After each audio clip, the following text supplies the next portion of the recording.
He behaves. Good afternoon, good afternoon. Here we come again, Sunday, special program for the people, by the people. Pap Samba, Sanel Bitay Satnade. Now I'm in your club, bro. I decided, what the hell, I might as well go ball, No, but you were always bald anyway. I was That's not. why. No. That's why you used to do the tight skin. You're from Hamun. You were just like LeBron James. So just going all tight. So he says, no more side. The way it shines, Uh-huh. there was no hair there. Why? Para mo sa ball binarepet na. No, Gisinga, motor program B. Oh, bro, did I tell you, I miss you. Totally. Like, because we have a way of seeing things. When you deal with the internet operator, Ang wasada fa anyan rek. no passing a fofu, and he has gotten, the older he got, this guy, oh my God, activism on steroids. But at a level la nek nak banka legi. I mean, the guy is just He's gonna be a grunchy. He's gonna be a grunchy old pa. You know those grunchy. You know what? I used to hear you Man, say that to that's somebody. what he's gonna be. When somebody used to talk about what's his name?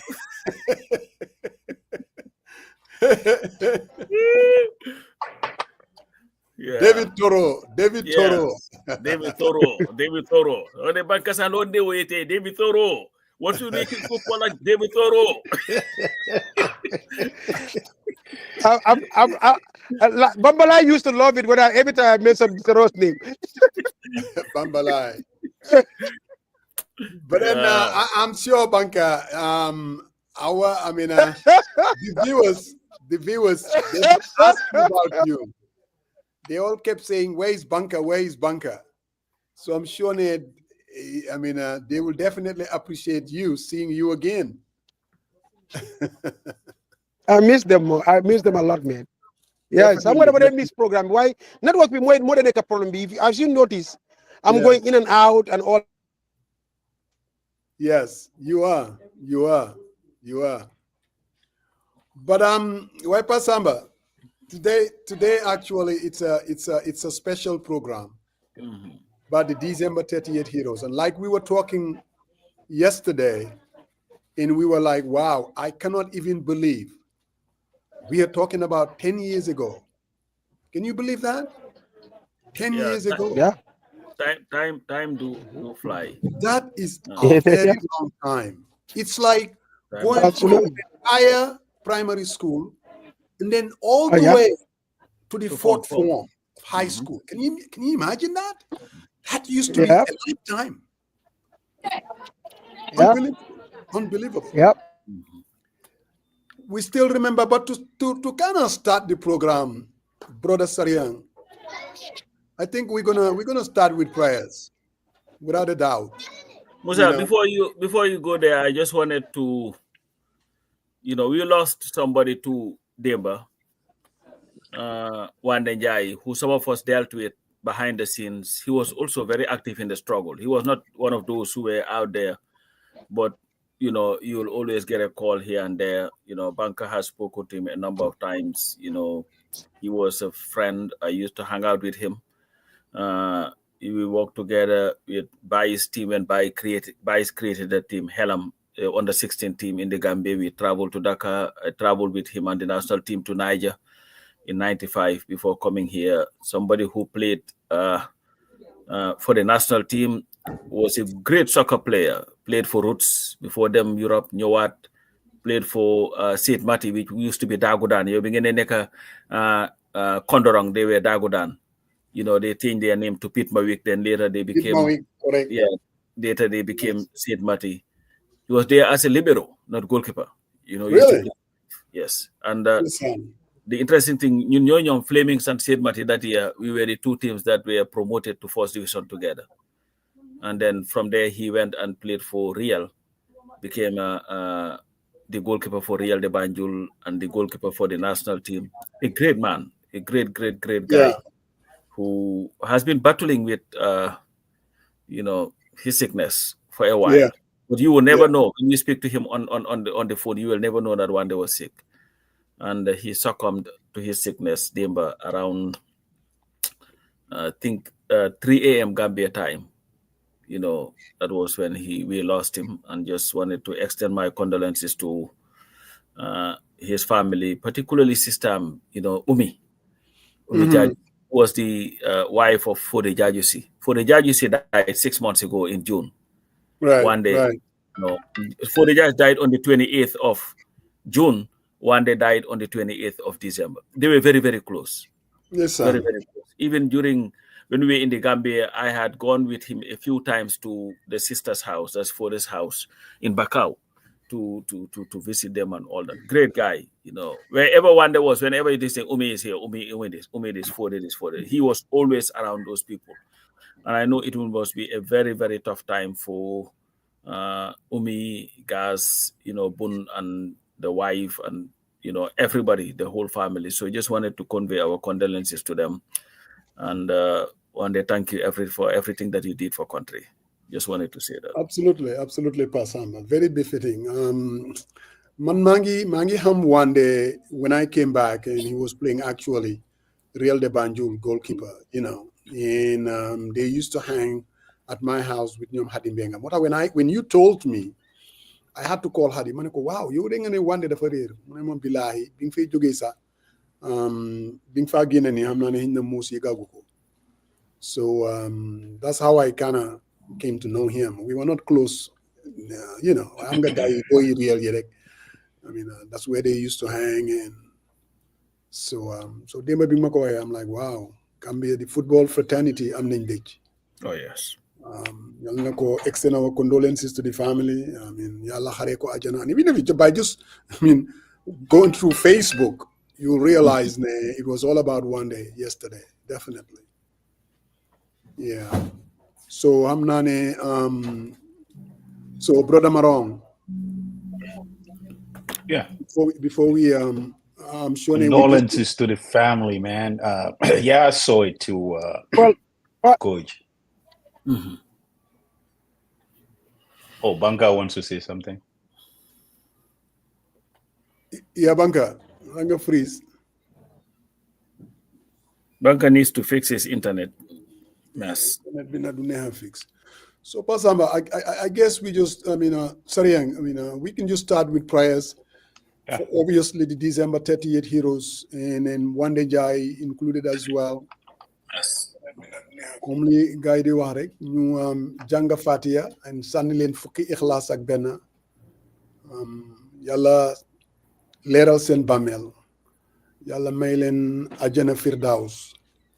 So to all of the viewers that are also, if you guys can do that as well, we do a Fatiha, and if you're a non-Muslim, you can also do a silence prayer. And so, Brother Marong, Pap Samba, Bismillah. Bismillah ar-Rahman ar-Rahim. Alhamdulillahi Rabbil Alamin. Rahman ar-Rahim. Maliki yawmiddin. Iyyaka na'budu wa iyyaka nasta'in. Ihdina as-sirata al-mustaqim. Sirata allazina an'amta alayhim. Wa ghayril maghdubi alayhim wa radalin. Bismillahir Rahmanir Rahim. Qul huwallahu ahad, Allahu samad. Lam yalid wa lam yulad wa lam yakul lahu. Qul huwallahu ahad, Allahu samad. Lam yalid wa lam yulad wa lam yakul. Qul huwallahu ahad, Allahu samad. Lam yalid wa lam yulad wa lam yakul. Qul huwallahu ahad, Allahu samad. Lam yalid wa lam yulad wa lam yakul. Qul huwallahu ahad, Allahu samad. Lam yalid wa lam yulad wa lam yakul. Qul huwallahu ahad, Allahu samad. Lam yalid wa lam yulad. Qul huwallahu ahad, Allahu samad. Lam yalid wa lam yulad wa lam yakul. Qul huwallahu ahad, Allahu samad. Lam yalid wa lam yulad. قل هو الله أحد الله الصمد لم يلد ولم يولد ولم قل هو الله أحد الله الصمد لم يلد ولم يولد ولم يكن له كفوا أحد قل هو الله أحد الله الصمد لم يلد ولم يولد ولم يكن. يلا لين يلا خري أجنا سدرجة يونتي الله محمد سدرجة مكة أك مدينة منا أك يوم عرفة. So Banka Pap Samba 10 years ago, I still remember the conversation that evening. The good Panderimbai was around, of course. Here, everybody was talking about gunshots coming from the State House. Ken hamu fan la afan la joge. I remember calling Banka, maneko Banka, lan mo xew? Munama xaral rek. I'm like, wow. And of course, rumors were all over the place. as the and then you tune into Freedom, go into Fatu Network, telephone calls. Everybody has a story what was going on, and it's nice. What should I say? Nice that tonight we are going to revisit that day, what happened, how it happened. We were supposed to be joined by Alaji Barrow, but I mean, Pasamba, I guess he called and said that he was under the weather and he wasn't able to make it. So, Banker, is he on? Bunker dropped. Oh, he dropped. I think he's in on and off, you know. So, Banker. Banker. Yeah, Faramos, but I'm backstage though. No, you're on now. Maybe Banker, what you can do, if you can drop your video for now and try the audio, maybe that will be this thing.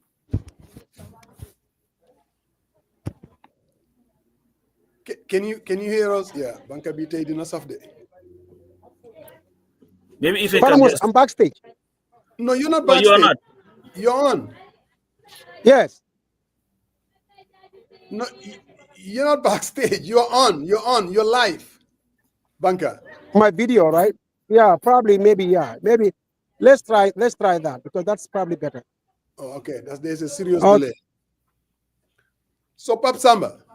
Yes, Musa. So going back to that day, through the evening, can you kind of relive it? It was an interesting day because for me, I remember being told by somebody in Germany that, well, apparently something was going to go down. I didn't take it any seriously. I went to bed. Because those were the times when I used to go to bed at 8 o'clock because I used to wake up very early to go to work. Then for some reason, I woke up in the middle of the night and checked my phone and saw 1,000,001 missed calls all over the place. I'm like, what is going on? And of course, when the dust settled, it became evident that our comrades in the diaspora had decided to do something about our situation. We were desperate because we didn't know what had happened and what the situation was on the ground until it became very clear that the attempt to end Gambia's misery under dictatorship was thwarted.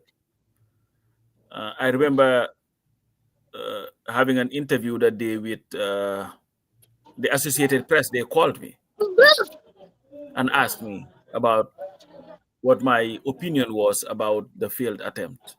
And my exact words, I think most Gambians are very disappointed that this has not succeeded.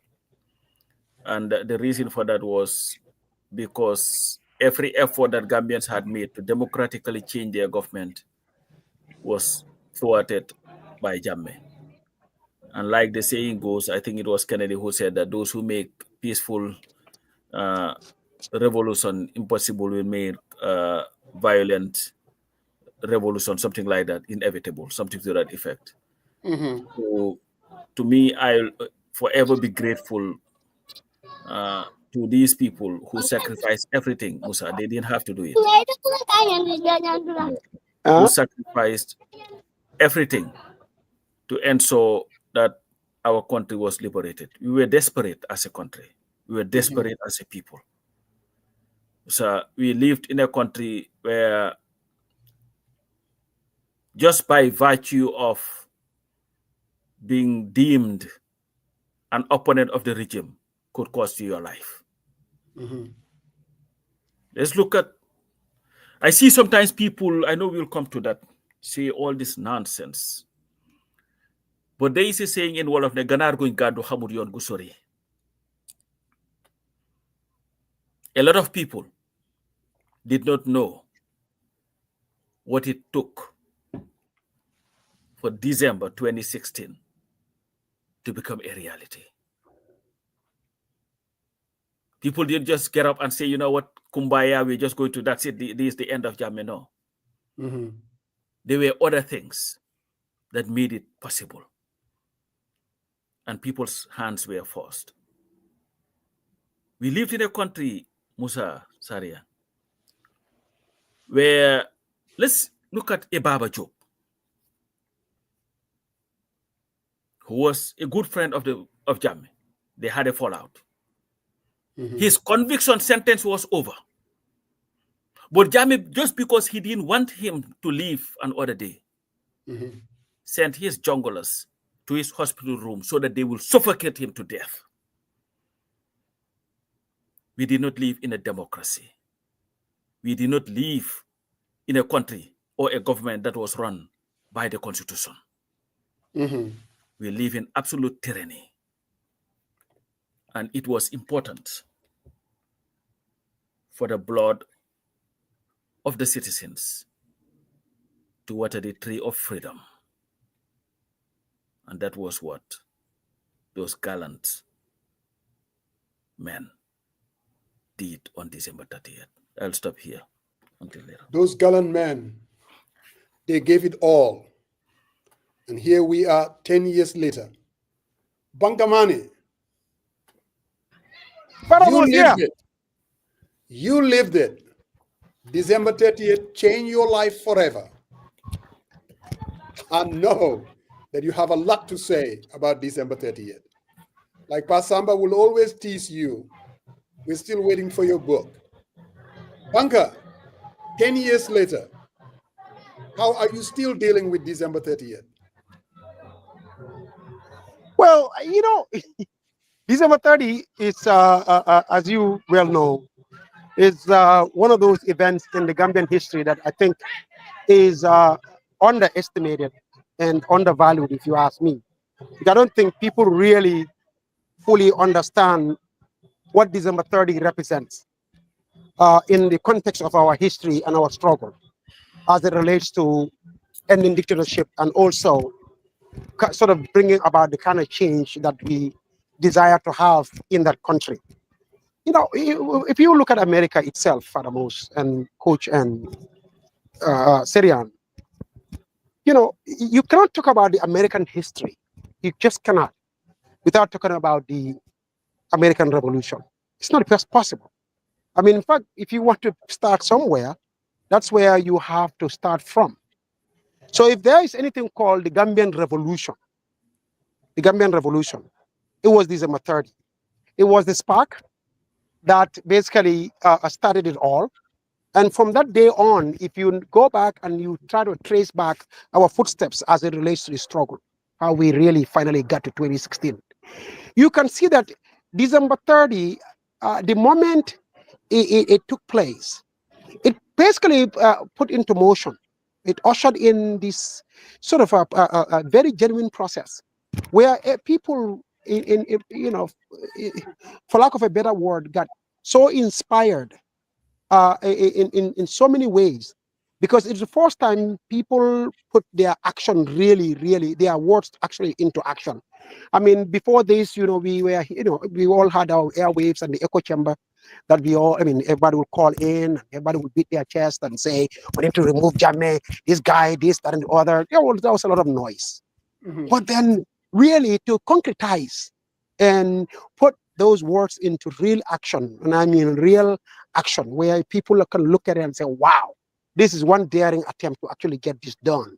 December 30 was the one that actually put that kind of attitude and mindset and sort of courage into action. So because it put it the moment after, I would say on December 31st, Gambians, when they woke up, the news went around, everybody realized what actually took place that night. Everybody was saying to themselves, wow, what are we waiting for? Is these guys will come all the way from the United States, where they live in the comfort of their homes. I mean, everybody in the Gambia wants to go to the United States. I mean, the people will die to get there. I mean, even the back way to Spain, people are risking their lives, let alone America. And most people really couldn't, it had to process that part and say, Njaga, here he was, he literally had it all in America. He had a good career in the U.S. Army. He had a wonderful family. He had his home. He had a wonderful wife. He was living the American dream. Why would he leave all that behind and come to Gambia and risk his life? I mean, why? Why would he do that? And then obviously the same question would be asked about Alaji Janyas, living from the UK, and what's his name again? Lamin Sane from the US. Everybody, pretty much everybody who died. People were looking at these people and saying, if these guys will leave that comfort and come here and die for us here in the Gambia, what are we waiting for? If we really, really, really want to be what I will call in our language, God, Forodingo, then you should not be left. You don't have any excuse anymore.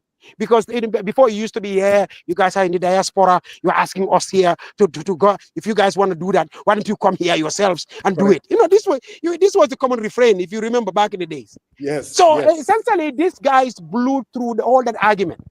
Because they were, in the end, you cannot say that anymore. And in the end, you cannot really also claim that people are just making noise. And even Jammeh himself could not sit there again, ever again, and pretend that Gambians are a bunch of cowards, that he can get away with anything he did. And so people started to really, their conscience was awakened. They started to say, wait a minute, if these guys will do this, me living here in the Gambia, who is actually living this mess, what am I waiting for?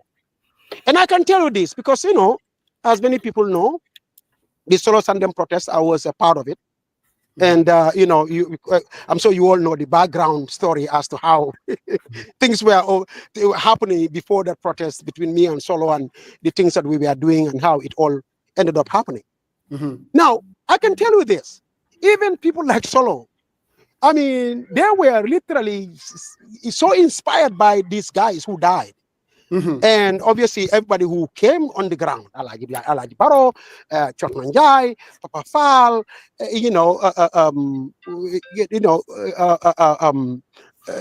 all the many others. My man there, what's his name again? Sar. And I can go through the whole list. I don't want to start naming all the names because I will forget some names. But anyway, what I'm trying to say is that these guys really inspired the people on the ground, finally, to say to themselves, look, if these folks will take such a risk and come from their comfort zones and come here and be part of something like this, then I don't have any excuse anymore. And Solo, for his part, I can tell you this, was so full of energy and so brave and so courageous. Even in the very last minute before he left, you could tell this guy had no fear in his heart at all. Because weighing on his shoulder at the time was the idea that, look, there were people who came from that comfort zone all the way in the United States and came here and risked their lives. If we here cannot rise up and at least even do what we would call a peaceful protest, then obviously we are not what you call forwarding on. And so if you look at it from there on, when Solo came out, then Jammeh obviously, that's when he started doing all the crazy stuff, and then that galvanized the Gambians, and then I can go on and on and on, and everything started to rolling, sort of fall in place. So the inspiration that really kind of set into motion all the actions and activities and the courage and the energy and the brave attitude that you saw in the Gambians was mostly inspired by the December 30th event. Because from there on, most people were saying to themselves, we need to do something about this, because if we talk about desperation, and even in the international community, at the international level, many people who were actually sympathetic to the Gambian cause, December 30, what it did to them was, it finally made them realize and see really, truly, in the real sense, the desperation of the Gambian people. Because they are saying to themselves, look at these guys who risk their lives. Who would do something like this? It's to some extent, it even sound crazy. But they are saying to themselves, you really have to be desperate. This guy has to be really bad that such a thing will ever happen, or people will risk their lives in such a manner from such comfort. So in many ways, it really kind of started a sort of movement and mindset and attitude and and courage and inspiration and believe in the cause to finally say, yes, we can do this. And yes, it's okay if we risk our lives. It's okay if we risk it all. It's okay. Because people like me, we've lost everything. But that's a small little price to pay compared to what Njaga and Sane and Jajanyas had to pay, and Solo Sunday. They lost their lives. My family seeing me today. They can, their children are growing up without them. So this is a small, whatever losses people like myself and Alaji and Chorro and everybody and Papa Fal had to endure. Really, when you think about it, it's really minute compared to what these people had to go through. So in essence, I think that the Gambian nation, if like I said again, and I'll emphasize it again, if you want to talk about our moment of revolution, like the U.S. type revolution, to finally do away with colonialism, sort of unshackle themselves from the yoke of slavery and colonialism and abuse and whatever, and finally set into motion a country of freedom and aspirations for our dreams. This was the pivotal moment that actually did that. Now, it's very, since 2016, we have a lot of brave souls in the Gambia. People who come out and cross Barrow's parents, and they will say, "You can stand in the middle of." We're gonna get to that. We're gonna get to that. Bro. Did I say that I miss Banka? He has a way. But here, Brother Marong, we hear what Banka is saying. The inspiration. December 30th was basically the prelude. Whatever we are looking today, whatever little freedom, whatever happened 2016, the newfound democracy, Banka is saying the inspiration started from December 30th. I know you are in Seattle. I know you are here, soldier. What are your memories as far as December 30th is concerned? You're in mood. Yeah. Yeah. Hey, thank you, Musa, Banka, and Coach. As I was talking to someone yesterday, and they were talking about what we're gonna have our program. So yeah, so I went to bed early that day too, night. So I think I normally don't go to bed early, but I went to bed, and I think like Coach said, I got calls. People were texting me and all that, and wanted to know where I was at. So I was sleeping, and I woke up about 2 a.m. and I saw things unfold. But Musa, as Banka said, what I hear from the man's voice is some of the key leadership traits: resilience, empathy, integrity, courage, perseverance. But the fact that they felt something must be done, and putting their personal risk aside, their family's well-being above everything else. Man, I'd be on the back burner and fight for to salvage our country from the hands of dictatorship. And I think when I see folks on the media or some on Facebook pontifying this whole issue and throwing jargons and taking a dig at these folks, they knew. I mean, Banka was here for a very, very long time. He knew who Jammeh was. They knew the repercussion. So if you go out there, take arms against a country, a sovereign country, the U.S. don't want that. They knew that. They knew something bad was going to, but with all that, they push ahead, they forge ahead, and went out there, did what they're supposed to do. And at that time, we all knew. We all sit here. That was one of the dead ends, or at the peak of Jammeh's brutality. Gambia's backs were against the wall. They could not do anything. They could not look around. They could not seek help from even Senegal, our country. We felt Gambians need to take responsibility and take fight to the dictator, and that's what these men did. And sitting for a minute and thinking, calling these, any of them, they're cowards, they're this. You ask me, what ramification or what kind of life they endure today? As Banka just lightly said, I mean, folks that passed away, who's hadn't had chance to bring their own kids along. Their wives are there, they're widows. And Banka living on the other side of the Atlantic, had to come here and visit. The wife is here taking care of every single thing. I mean, so I think if you think about those and reflect on those, you need to put yourself into their shoe for a minute. Alaji Barros, the Papa Files, these are very capable and intelligent folks. They couldn't have a job in the United States because they have something on their record. That is what this thing is about.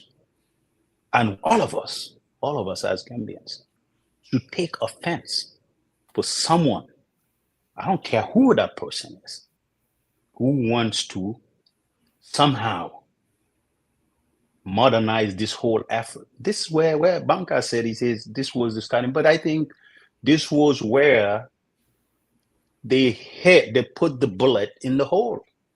Because I think after that, when everyone wakes up, it was like, wow, American folks in the diaspora went out and attacked the state house.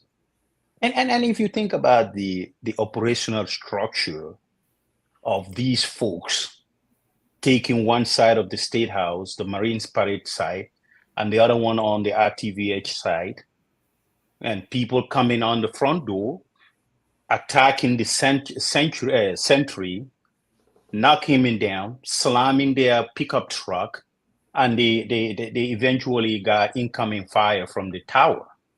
So that if that's not courage, I don't think what you're gonna call it. And they knew they were working on their beds. They knew that, but because of the love and empathy, they had lights 24/7. They can go to any hospital in the United States. They will get the best care. Absolutely. They could, and their families, but that did not stop them. They said the horror stories, people who have, Bankai just highlighted, people who've been disappeared. They felt that this is their own thing. They took it and took the fight. So for a minute, we owe a lot of gratitude to these folks and their family.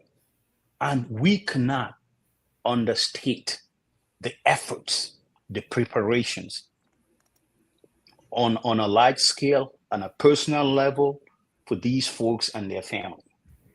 And I think that is where I'm gonna stop right now.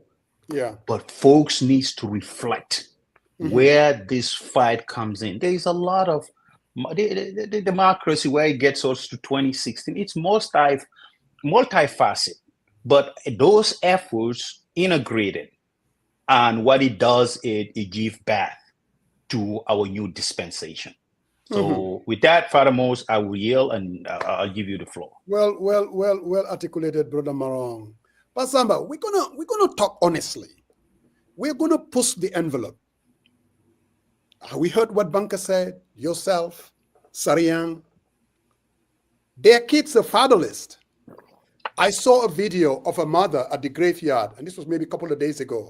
I'm not sure whether it was Njaga Jan's mom or Lamin Sani's, held on to the at the graveyard and was whipping 10 years later. These people paid the ultimate price. And 10 years later, here we are where we are. Like Sarian said, there are Gambians who call them copies. There are Gambians who saw these people as rebels. Like my mom used to say, the fundamental question, Pasamba, was it really worth it? Was it worth it? And when I say worth it, for these people to put their lives on the line, not for the 11,000 square kilometers of a country, But Gambians as a people, looking at our behavior, have we forgotten about them? They paid the ultimate price to create a new Gambia. Was it worth it? Pasamba? Yes. Musa, when you are in a struggle, you are guided by conscience and love for country. Quite often, people will be, we have a nyunsing problem, Musa, we don't remember. Then gawa fate and biri par parlo. And what I want you to watch very carefully is those that are coming and pretty much attacking the December 30. I don't pay them any mind, because these are the same people who either did not give a damn about what Jammeh was doing to the Gambians or were supporters of Jammeh. How did Jammeh come to power? Through the barrel of the gun. What did he do when he came to power? He consistently abrogated the constitution of the Gambia. With Musa, if you read the Gambian constitution, the 1997 constitution, section 6, defense of the constitution. And that is subsection 3.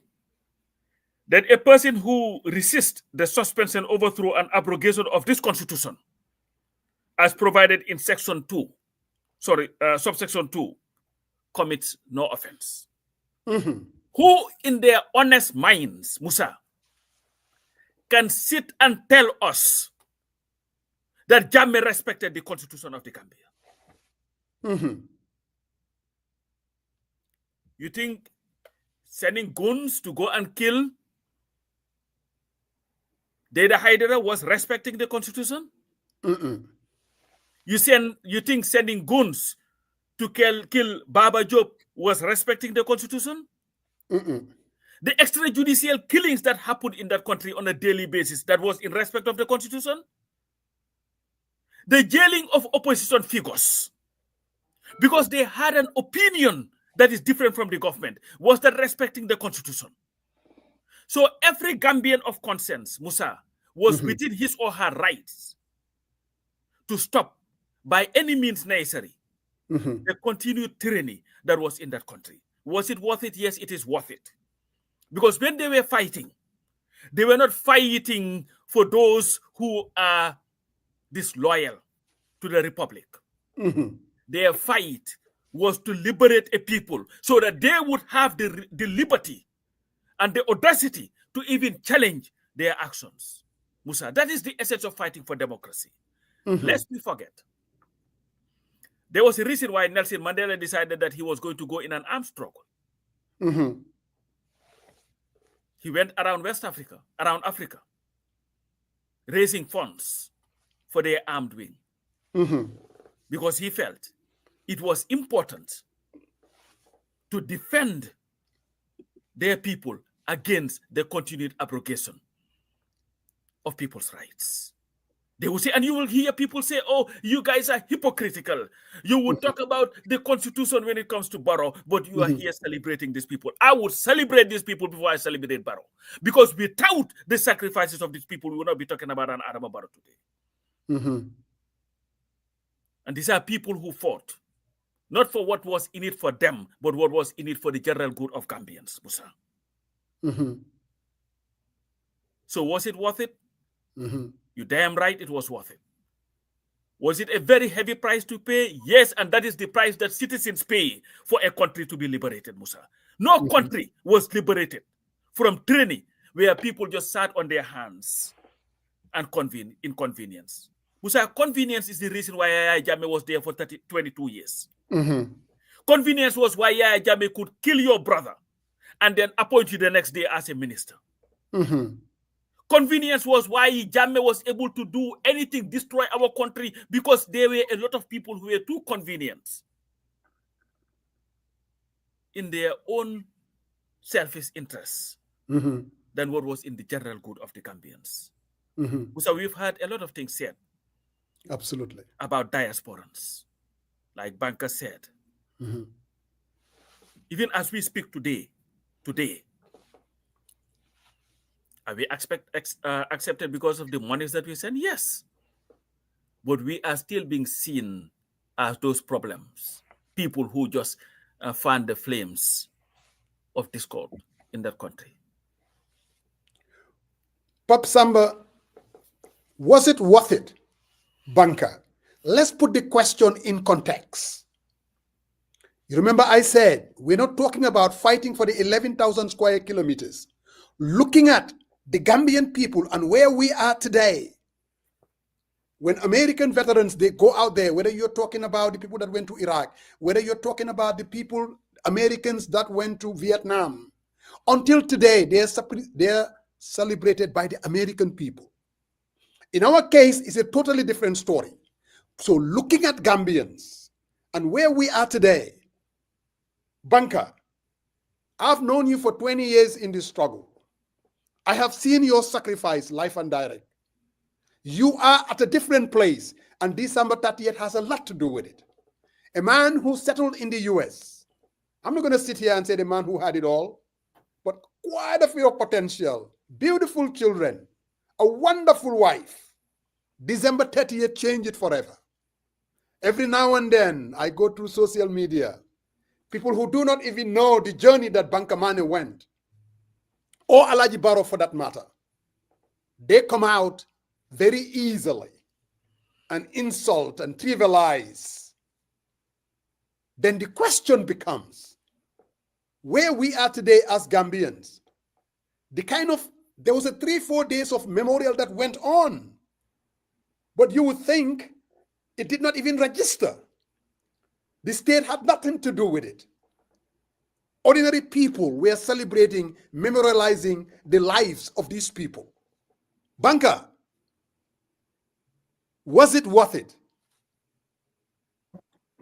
Faramos, if I'm going to give you a straight answer on that, I would say yes, it was worth it 100 times. If I had to do it all over again, I'm not going to change one thing from what we did in the struggle, all of us together. Because, you know, and you go back and look at this struggle, even December 30, there are some few names that sometimes we forget to even mention. Alaji Boy, who had a wonderful daughter, you know, beautiful daughter, was living a nice life, good life. You know, this guy ended up in prison for a cause that he could have just easily ignored. You know, Dauda Bojang, who basically was in Europe, didn't even have papers, risked it all and left back and went back to the Gambia. Modern guy didn't even have papers in Europe either. Went back to the Gambia. How many people will do something like that? So I'm talking about people that literally just did the unthinkable. So when you ask each and every one of these individuals, including myself and Alaji and Chorno and Papa Fal and the rest, I'm sure they will all tell you, you know what, it was worth it. Because at least if I'm going to really talk to you about this on a personal level, and Batami always tells you guys, Banker sees the glass half full. And I think that describes me best. I look at the Gambia now, and I live here now. I look at the Gambia now wherever I go, whether it's in the Serekunda market or in Bakau or other places or even at Ayabus. All I hear is people bashing the government, bashing Barrow, going after him. From Nekani, Yapayahu, and then you know some areas and then people are saying a lot of things, genuine concerns that they are raising as far as their point of view is concerned. They are, you know, everybody has their opinion and they can express it fully. Now, not to mention political parties are going around the country and there is no military convoy going after them, blocking their way. All the issues that we used to deal with back in the days. Not to sit here and worry about Usain Dabo getting arrested once again and we don't even know where he is, or Ahmed Ba being arrested, or Oje Jallo being arrested, or Wajwara being arrested, or that person or that person. As you know, back in the days, how it used to go. Now, and all these people can stand on political platforms and say whatever they want about the government and the president with no consequences to it whatsoever. So, you know, occasional hiccups here and there. But what I am saying is that In the end, we have a country where people can freely express their views. They can, we can pass the town square test, where somebody can stand in the middle of the market and say, this is a horrible government, and there will be no NIA agent arresting you that night and going away, taking you away. So in the end, when you look at the Gambian people as it relates to even our disposition and our mood and our ideas and how we are trying to push it, we are making steady progress towards our ambition as a country.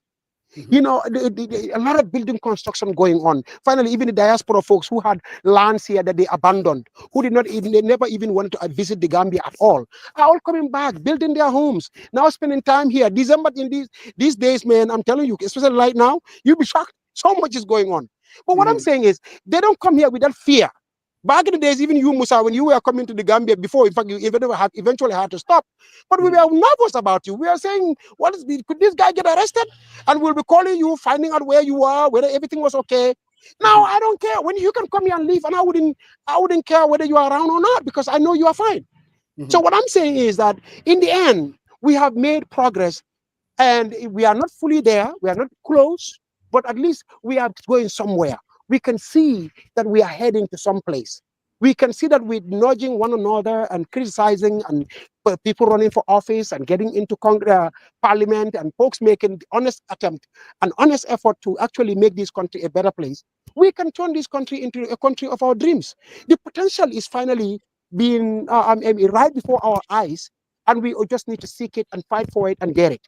It's not like before where any little thing you were trying to do could mean you were risking your life, and that the next day you could disappear or get tortured or get accused and of some frivolous charges, and then some frivolous charges brought against you and taken to mile 2, and then all these things. So finally, at least, we are out of that wood.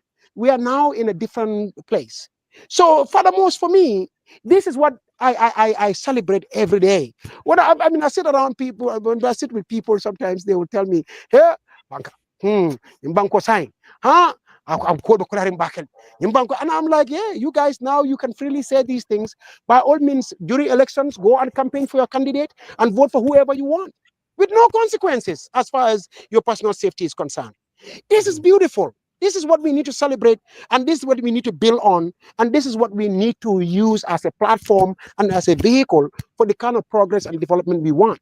Let's continue to criticize. Let's continue to confront the government. Let's continue to raise issues. Let's continue to, people continue to run for office. If you think you have what it takes, by all means, the platform is out there.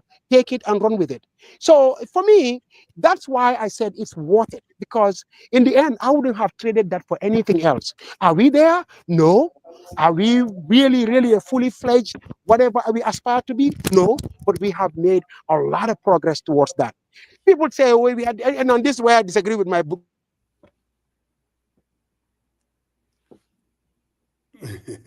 Banka. Yeah, his internet is gone. Madi Jabate, and even my and I'm saying your case to court and you can win. Bamon Bojan just won $15 million. I'm still waiting for my cut from that one. I already called him. I said, Pamodu, for me, I just want 2.5 million out of the money. So he's promised to give me $2.5 million out of it. I'm joking. But, Bora won $5 million. If your rights are violated, by all means, go to court, because this is not a dictatorship. The courts are in fact, these high court judges, I think sometimes they just love to actually render such judgments and stick it to the government. So what I'm saying is, finally, if your rights are violated, all you have to do is go to the place where we all, and that will protect all of us, which is seek, Section 5 of the Constitution gives you the right to go and seek redress in the court of law. And if you do that, I'm telling you, you will get a fair shake and you'll get a fair hearing. That one, I can guarantee you that. Brother Sayang, I know sometimes some of these thought-provoking issues, is it worth it? When people, we all know in our culture, Sunnit there, all you need to do is to say good things about him. Hello, Falamos, can you hear me? Oh, yeah, you kind of went out for a minute. Banga. Sort of interfere. Can you hear me now? Yeah, we can hear you. Yes. Okay. All right. Daniel Ngana. That's the, yes. No, I just want let me land on there. Uh-huh.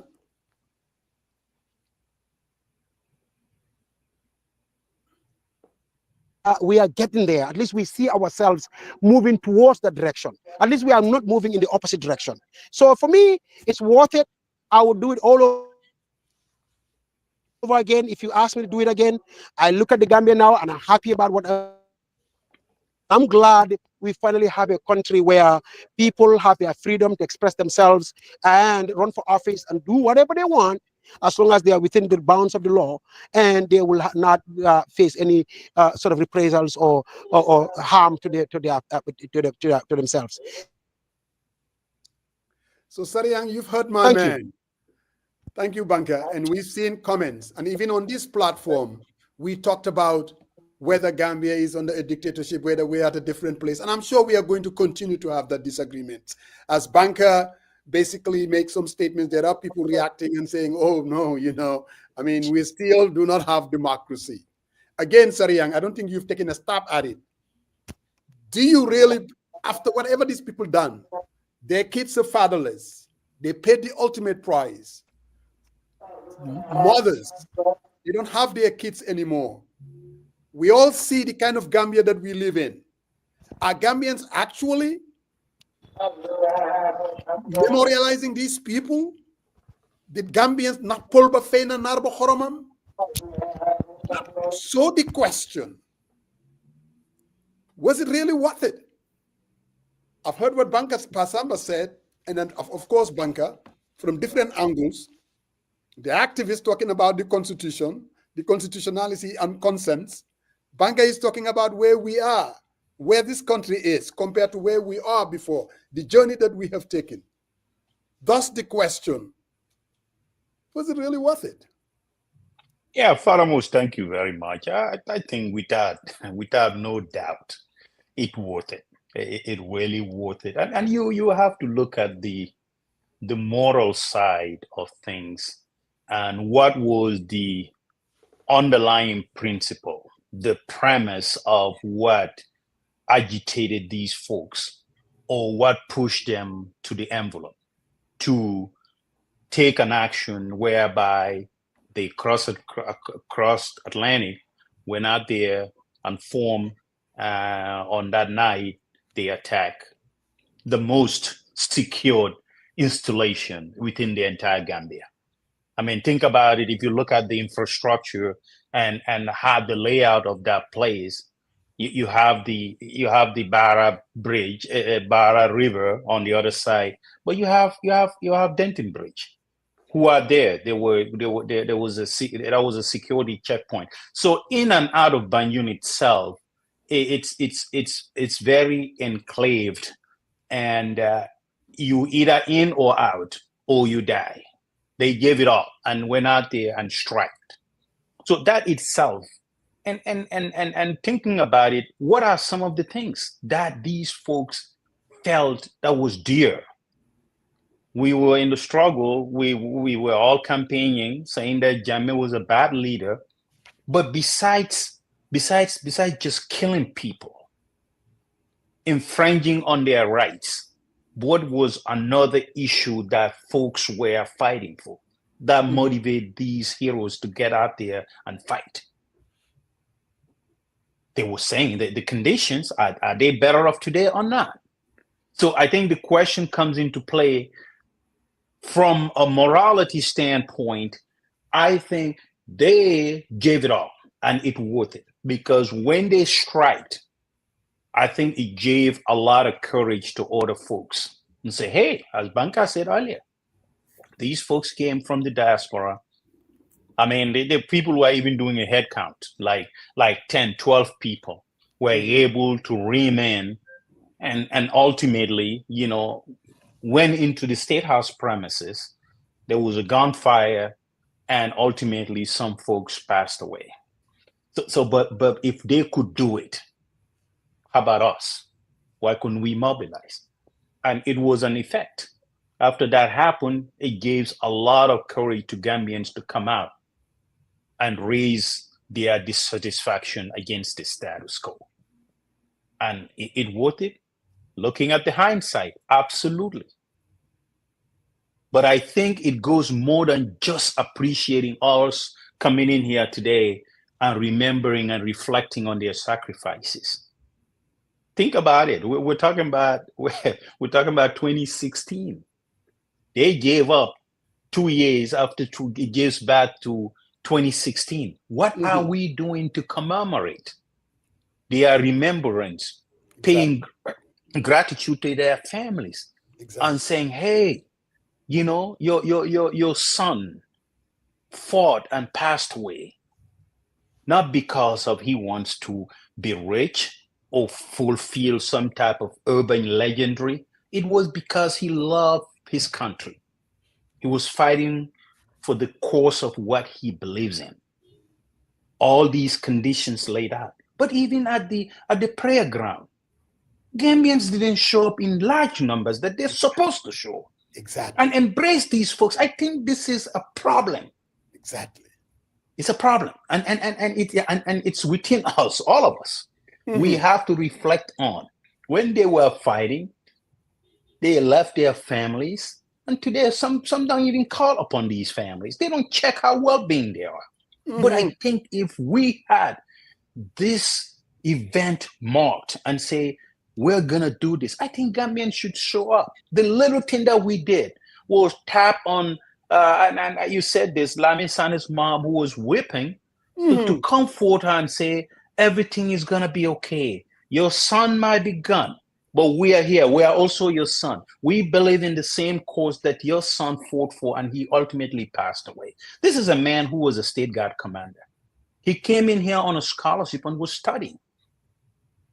But even people who knew him back in the days and his track record, he always stand up to Yaya Jammeh, the inhumane treatment. He stood up. But no one, even the imams and everybody reciting the Quran, that sanctuary should have been full. Everybody should be out there celebrating them. But I can count folks who are behind their graveyards and stuff. I mean, where do we lose the composure and empathy? Exactly. Whatever we are in today, that's what we think about, nothing else. You don't care about someone who paid the ultimate price because the current status quo favors you. That's it. You forget it. And it's a total embarrassment. We need to come out there and embrace these families. Make sure that the price they fought, the price they pay, it's worth it. We need to celebrate them. No, nobody, they don't even show up. You can count the folks. You can count the elderly folks who showed up to recite the Quran for them. None. Exactly. And where do we lose our track? I mean, this is the fundamental issue. The issues that they fought, the issues they believe in. As I said, Banca had a medical healthcare coverage and insurance. Alaji did. The rest of them all did. Somewhere in Europe, as Banca said, their status hasn't even changed. But they took that risk.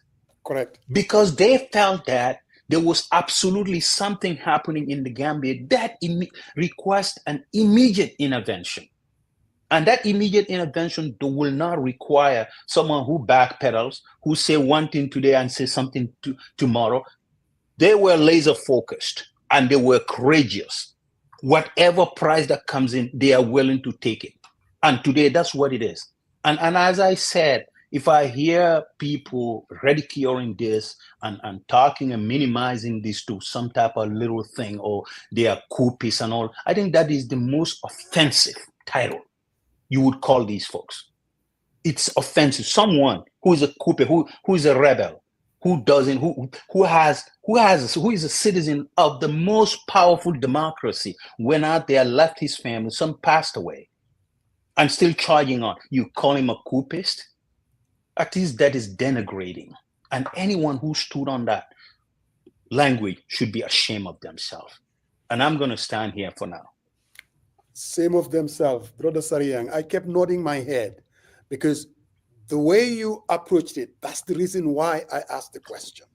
Because when I saw at the prayer service, like every year, we have prayer service for my mother. The entire village, they don't show up. It's only the families. So what I'm looking at, December 30th, this whole memorial is their family standing by them. I remember, was it Pasamba 7 or 8 years ago? Then I went to Gambia to meet the December 30th heroes, the ones that were alive, and the money that was raised and given to them.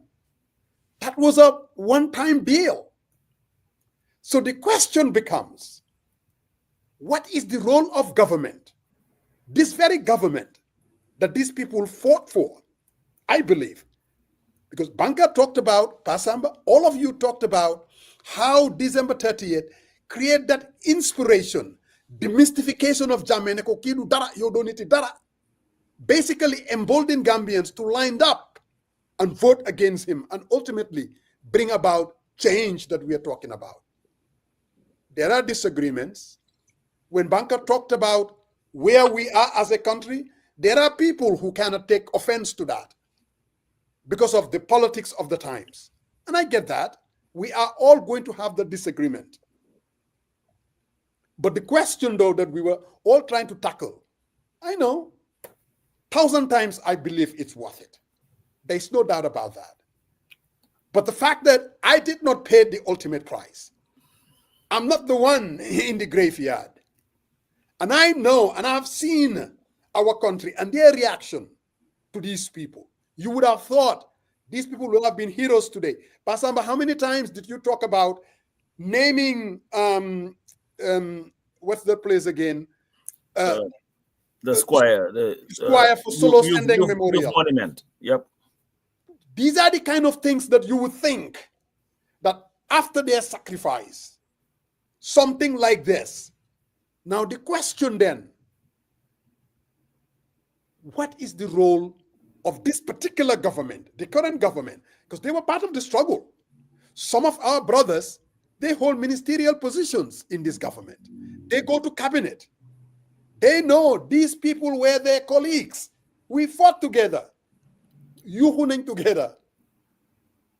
So Banka, in as much as our democracy, there is freedom of speech, but then people are saying there is indeed a betrayal.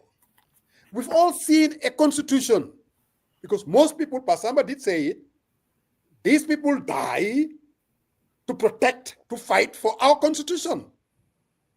But we've all seen this new constitution, the people's constitution, and what has happened to it.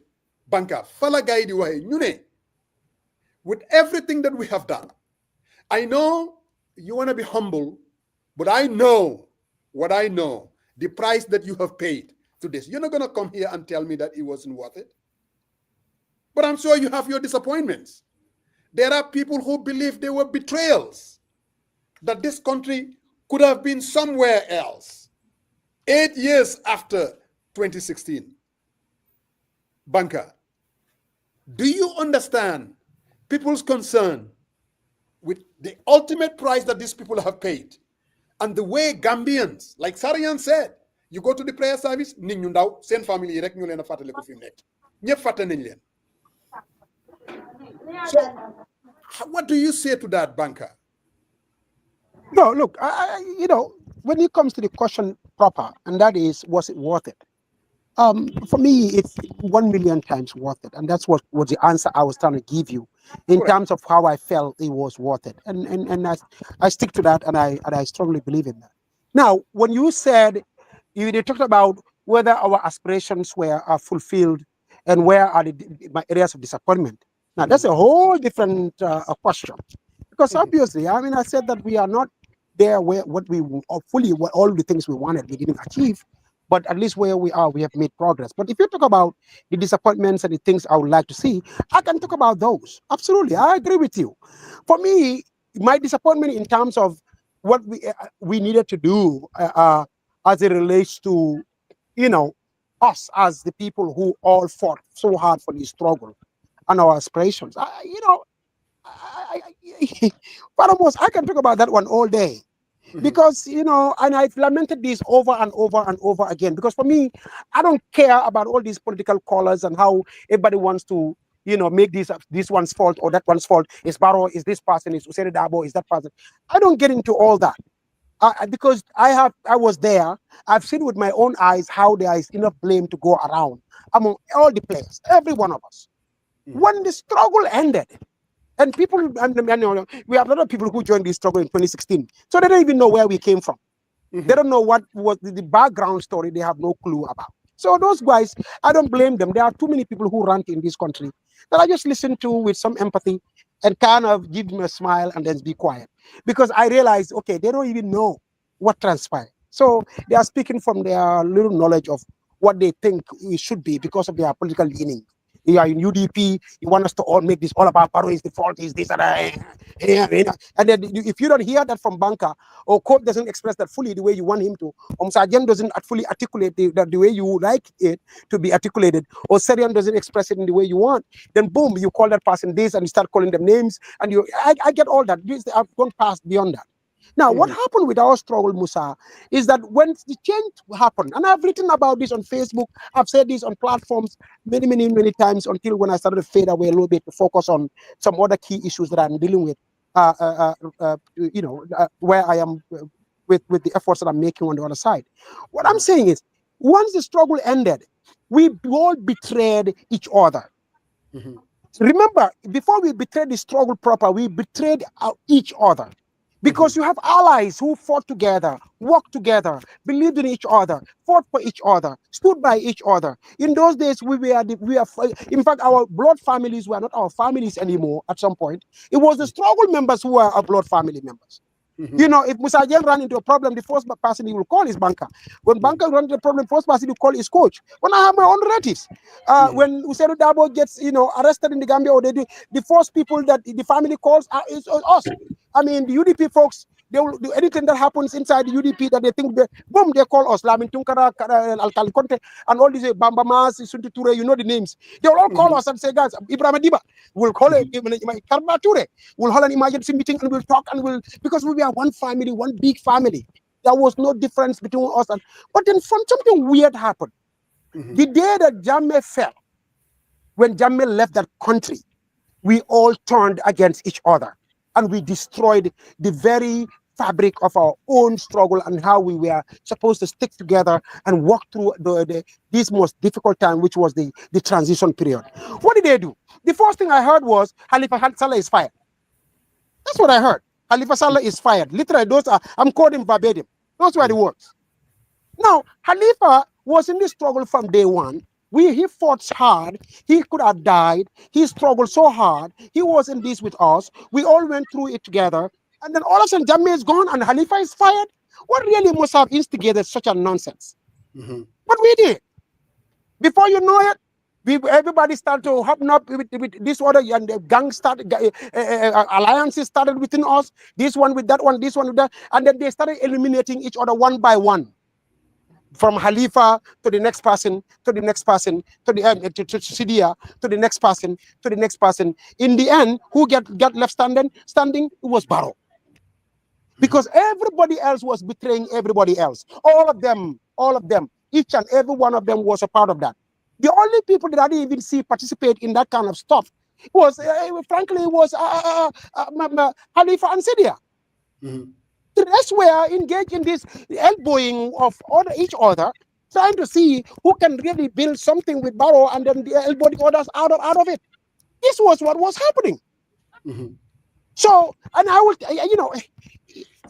people talk about these things and they don't even know what we've been through. Now, when that happened, what did we do? Because we betrayed each other, Barrow, the people that came to surround themselves with Barrow, the Sidinjais and the Pabakatomonjadas, the usual suspects that we are all complaining about today, before those people could come, we had already dealt with each other completely. We had already completely eliminated one another. And so who came to fill the void? The very people we have, because during those days, everybody was even courting those people. The sitting guys that people are calling names today, some of these people, they were reaching out to them, trying to get them to their side. The realignment. The realignment. So now, When we betrayed one another, we failed each other, everybody compromised each other, then what happened? Those people who were literally sitting, didn't have a problem with Jammeh or didn't have a problem with Fabakata Monjata. They were together. They still continue to be together, and they kept the alliance together. What did they do? They just came in easily and filled the void. So this is nobody's fault but us. If we did not betray each other, then we wouldn't be here today talking about, oh, these people who we are fighting against, we cannot believe they are the ones who fill the void. But you know, a lot of these people, like I said, those who came in 2016 don't even know the story. And they are sitting here trying to make this about that person or that person. And anybody who don't really run with their narrative, they will cost out, they will make the problem, and they will call this and they will call that, because they don't even know what transpired. This is the part that really messed us up completely. And we are still to this day paying a very, very, very heavy price for it. So really, at the end of the day, I'm looking at this and I'm saying to myself, okay, I can either sit here and cry about this, or I can sit here and rant and scream all day about this, or I can just really take whatever little I have left to work with and then see what I can do with that to really get not just into the kind of country that I want to see. So, but this idea that I will go out there, cuss this person out, cuss that person out, yell here, yell there, rant about this, rant about that, I will not do that. I will only do it under circumstances that I feel personally that is necessary. If I don't see that, I will not do it. In the end, it was us, our betrayal of each other is what messed up this whole enterprise. The very project that we came up with, the 2016 agenda, the MOU, all these wonderful things that we had going on, we compromised all of them, destroyed everything, tore all the documents up, lit a kerosene, lit a match, and then pour kerosene on everything and lit it all up in the name of our own political interests. And what did we do? Because we did not realize.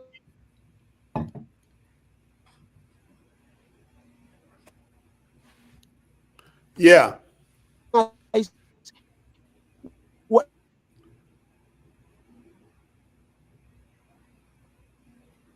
Banka yange break. So Coach Sariang. Sorry, Faramos. I these calls keep coming in and messing me up. But anyway, that's what I wanted to. So if you talk about am I disappointed? Yes, that's my main disappointment. Could we do? Should we have done? Could we do better? Yes. Should we have behaved the way we did? We didn't have to. And because we compromised each other, because we compromised our struggle, because we literally walked away from our agenda and what we fought for so hard for, then we ended up in a situation where everybody's now just yelling and screaming, and now even a simple coalition, they cannot build it anymore because the trust is all gone. So let's not sit here and make this about that person or that person. In the end, this was a collective, and we failed. This is what we did. We failed each other, we failed the country, and we failed the very agenda that we set out to achieve. This was where the problem emanated from, and it's what is haunting us today. So in the end, Father Mose, let's celebrate the little victories we have earned. Let's make do with what we have right now. Let's not burn this up. We have something in our hands that we can do something with. Let's finagle with it. Let's work hard. Like I said, let's continue to hold the government to account. Let's continue to at least do what we need to do to bring about the kind of change that we want to see. This constitution that you talked about, do I like what I'm seeing? No. The 2020 constitution was my constitution. That's the one I want to see. I have a serious problem with the 2024 constitution. I really do. The changes that were made in it, I don't like them. But again, this is what we have right now. We can either walk away from it, like we did in 2021, or we can embrace it and see what we can do with it and pass something. Otherwise, we'll be back here in 5 years, fighting the same fights, making the same noise, raising the same issues. So it's either we take the 2024 constitution and try our best to make it into something that we can work with, because not everybody is going to get everything that they want in this thing. So compromises have to be made. It cannot be a zero-sum game. So now the first reading has already taken place in Parliament. Let's make sure we really, really see what we can do at this point to make it into something that we can work with. And I know that's doable. It cannot be a zero-sum game on all sides. This is what I believe. If you want to talk about specifics, I can go into specifics, but I'll let Coach come in. So Pasamba, you've heard what Banka said. We all talked about betrayal. What happening to us is nothing out of the ordinary. You know about Sankare, was it Burkina Faso? Yes. And how he was betrayed by Campore? I mean, in every country or revolution, if you want to call it that, some of these things tends to happen. We are at a different place. People that used to fight together, they have philosophical differences, interest groups form, camps forms, people feel left out. The debate still continue. Even the very constitution that we thought we can all agree upon, we don't. Pap Samba, listening to Banka, listening to Sariang, what say you? Let's not mix two things that are not, first off, let's talk about the betrayal in itself.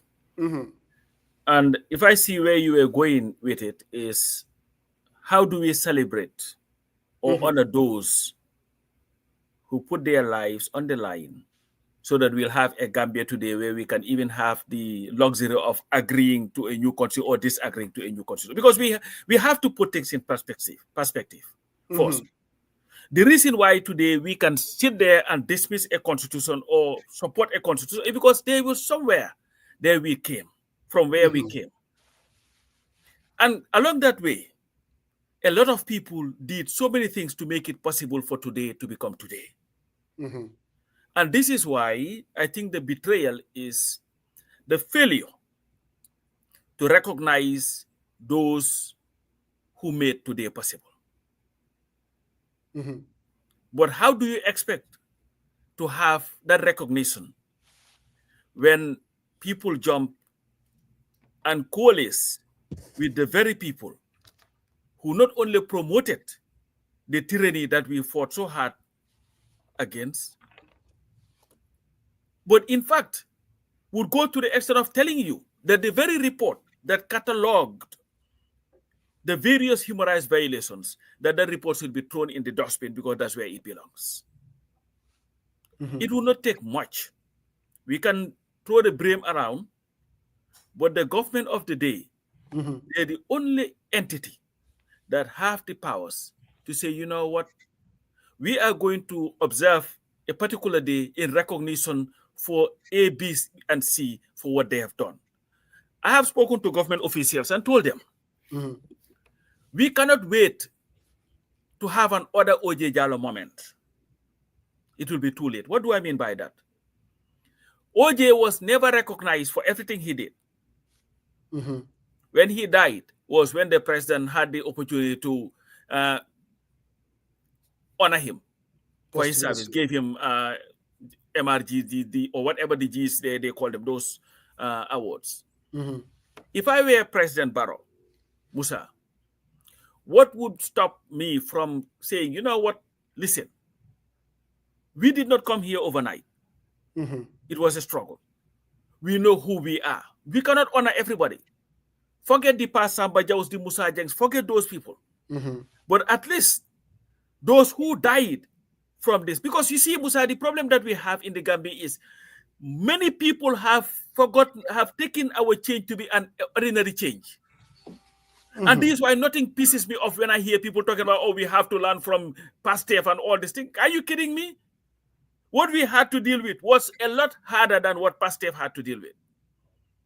We did a lot more, suffered a lot more to be able to get to where we are versus Pastef. And that is not to underplay what Pastef did.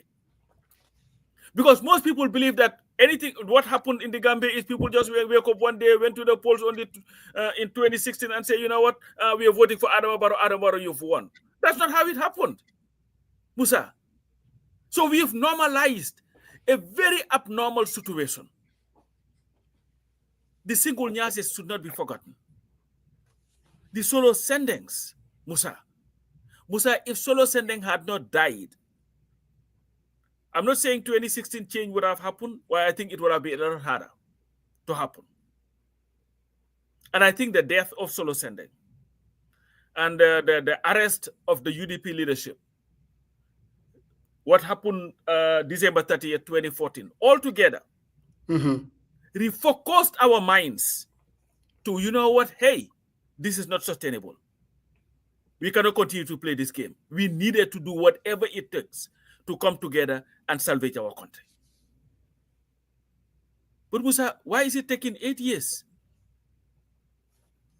for a government or the council to just write a declaration and say, you know what, the youth monument at Westfield is going to be called the Solo Sitting Square? What is so difficult about that? What a difficult day. Okay. What is so difficult from, Jimpex Way, highway, or what the road or whatever, we're going to call it the what do they call them? April 10th, 11 way. That's where our kids were killed. What is so difficult about that? Musa, let's look at when Femi Peters died.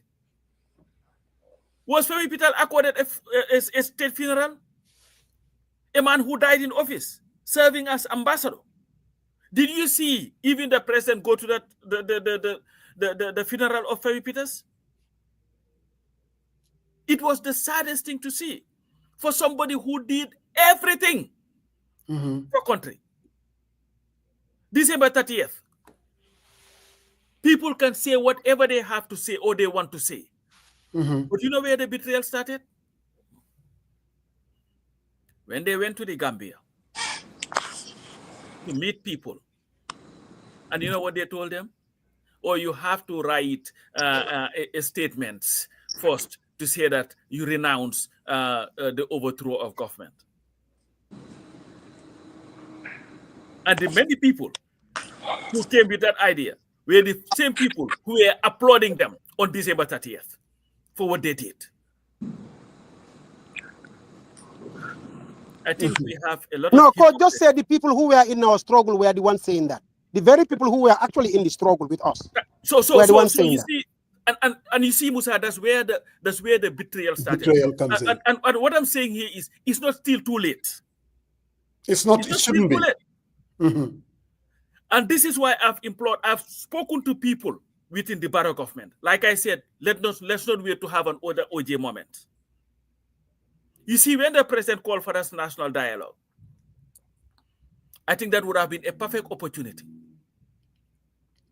to say, you know what, I'm just throwing a name. Mr. Dabo, I know we don't see eye to eye, but this government and this country want to recognize what you've done for country.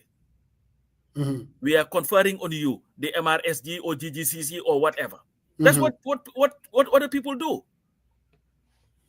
You don't have to name a street after him, but at least say, you know what, we recognize what you did. Because Musa, our fight was an extraordinary fight. It was. It was not the easiest thing. And people who lost their lives did not do it by being idle, Musa. They did not. You think Jaga Jan just felt that, you know what, today I'm a happy man, I'm just going to go and just get guns and go to the Gambia and try to overthrow. No. Let's look at what happened to Jaga. Jaga's own brother was shot on April 10th, 11. When he was volunteering as a Red Cross. When Jammeh had ordered the thugs, his goons, to shut down, to shoot down or to kill our young men and women. We saw what was happening to our country. We saw his writings. He felt that something needed to happen. We needed to stand up. We needed to change this because it was unsustainable. And I can guarantee you, Musa, if Jammeh had won 2016, a lot more people would have died in that country. Oh, absolutely. And the people, especially, Musa, when I saw Kemeseng Jammeh, Femi Peters, Usainu Dabo, and all these people come out of jail, you look at them, they would not have survived 3 years in those jails. Oh, they were very close to death. And Jammeh was ready to kill them. And this is what we were dealing with. So again, I believe it is important for President Barrow and his circle to understand that hobnobbing for political expediency with the APRC, the Holocaust deniers, is not the best way to pay back those who put their lives on the line to make your presidency Well said, well said. Siga Jan, an enlightened country with enlightened communities. It brought back memories. That's why I left it there. I still remember, Pasamba, when we went to Kentucky. Was it? That's where Siga was. Yep. And we were still in this idea that we need to go back and see what happened in 2011. It was the retreat. The retreat. the retreat. And it was a snowy period too. Very snowy. Very cool. Siga was there, Guy Toga Aferi. That was the first time actually I met Njaga. And here we were. The usual pontification and how we can bring back Save the Gambia Democracy Project to get ready for 20 and Njaga Mungi keep Kulam Rek. The soldier and I could not for the life of me. That picture, and this is the same Njaga Jain who ultimately said, "Ñi dañoo taxawalu. I am going to put everything in the line to bring about change." And Siga, we salute you. And Musa Dogumala, Dog. On that very day, I came, Jaga, he's my boy. I came, I feel see basement before. Bro, so I said struggle with leg.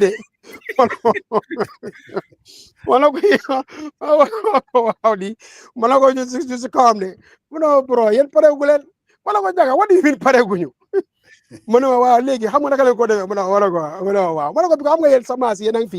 guys are not even participating.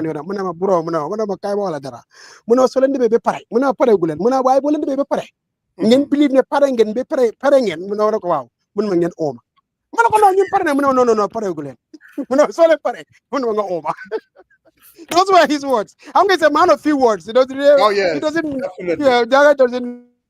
just so seriously, yes.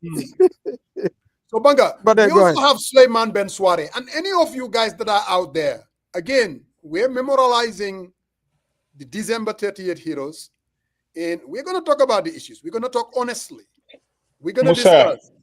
Musa, before Ben comes in, let me just add to the comments that Coach raised, a fundamental issue here, and I think the word betrayal, right? I think sometimes we get it mixed up with the daily political infighting. And I don't think per se that is it. I think it goes beyond.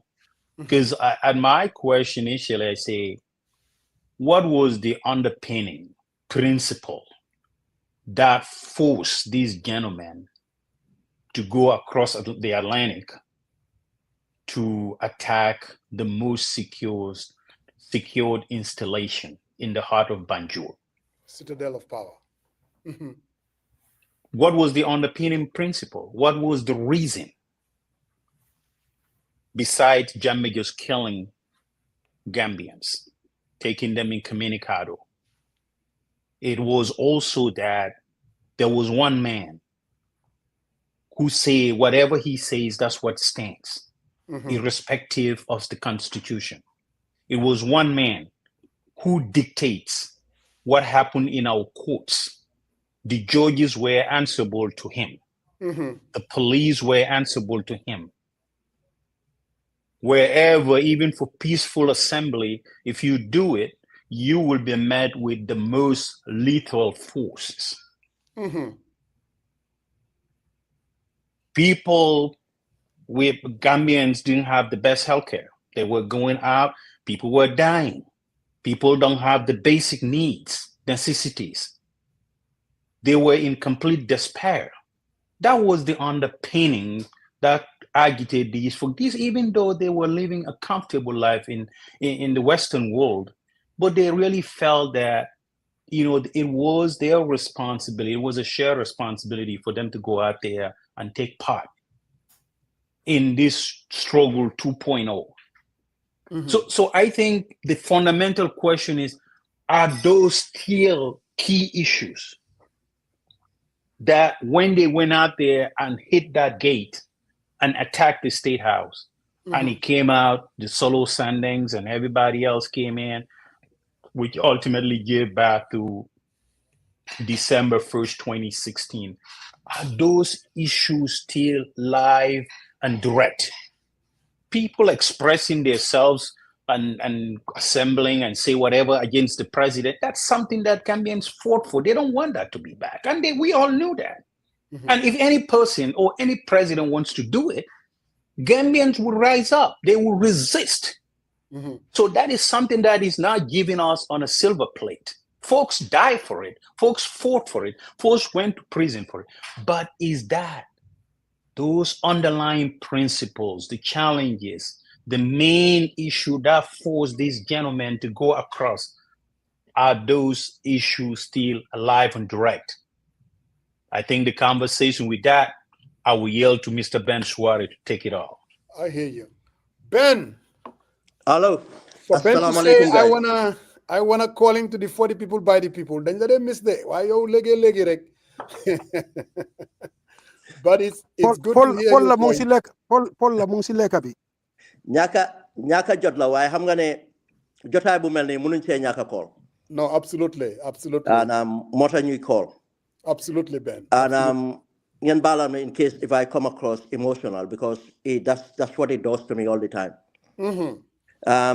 Because tribute to be to remember these heroes. La fa nekk loo xam ne lu ñu war la ñun ñëpp képp koo xam ne wax nga ne da nga bugg a Gambia. This is something, and you care about the people of the Gambia. Da nga war to celebrate these heroes. Coming from the army, I know what it takes to take a challenge like that. Why being a father, being a husband, being a son, have now what it takes. Put ne damadem jël the sacrifice, because you will know if things did not turn out the way desired. Xam nga the pain that you're gonna live with your family. Bon sacrifice bu bari la ñoom Jaga Jaañ, Lamin Sani, Jaja Ñas, and the other people that suffer, and the extended families that continue to suffer. Waaye lu ma leen a jox for consolidation rek mooy ne ñu xam ne seen doom yi dee nañ ci loo xam ne lu war a dee la. At least defuñ loo xam ne lu ñaaw la, dañ def loo xam ne in fact luñ war a fàttaliku la. Te suñ ko defut ñun suñ celebrate with these people, bon it says a lot about us, not them. Musa, to give an example of this sacrifice, days leading to this operation, I knew about it because certain people contacted me, and I was staying late night to talk to them. And this particular night when it happened, I was awake, and be late suma jabar dem teddi bum si biir lifin mu jóg ñëw dégga may déglu radio bi mu laaj ma lu xew ma wax ko. My wife collapsed on the floor. Mu ne ma bon ni kon di nga dem bokk si lii. Just imagine dewma mu am that impact on my wife. What about the wives of ñoo xam ne ñoom lañ rey? What about seen yaay yi, seen papa yi, seen nijaay yi, and other people? That's how I felt and understand the sacrifice, buñ sacrifice. Te lu ma bugg a wax Gambian mooy ne I might be sounding very radical or anything, but I'll tell you one thing. From the army, lu tax ma bàyyi army bu mooy dama learn suma lesson ne I will never be part of an unconstitutional move boo xam ne na remove a government. If there's still a constitutional space, it doesn't have to be perfect. But there's a constitutional space, there's any way of removing that government constitutionally, I would rather take that option.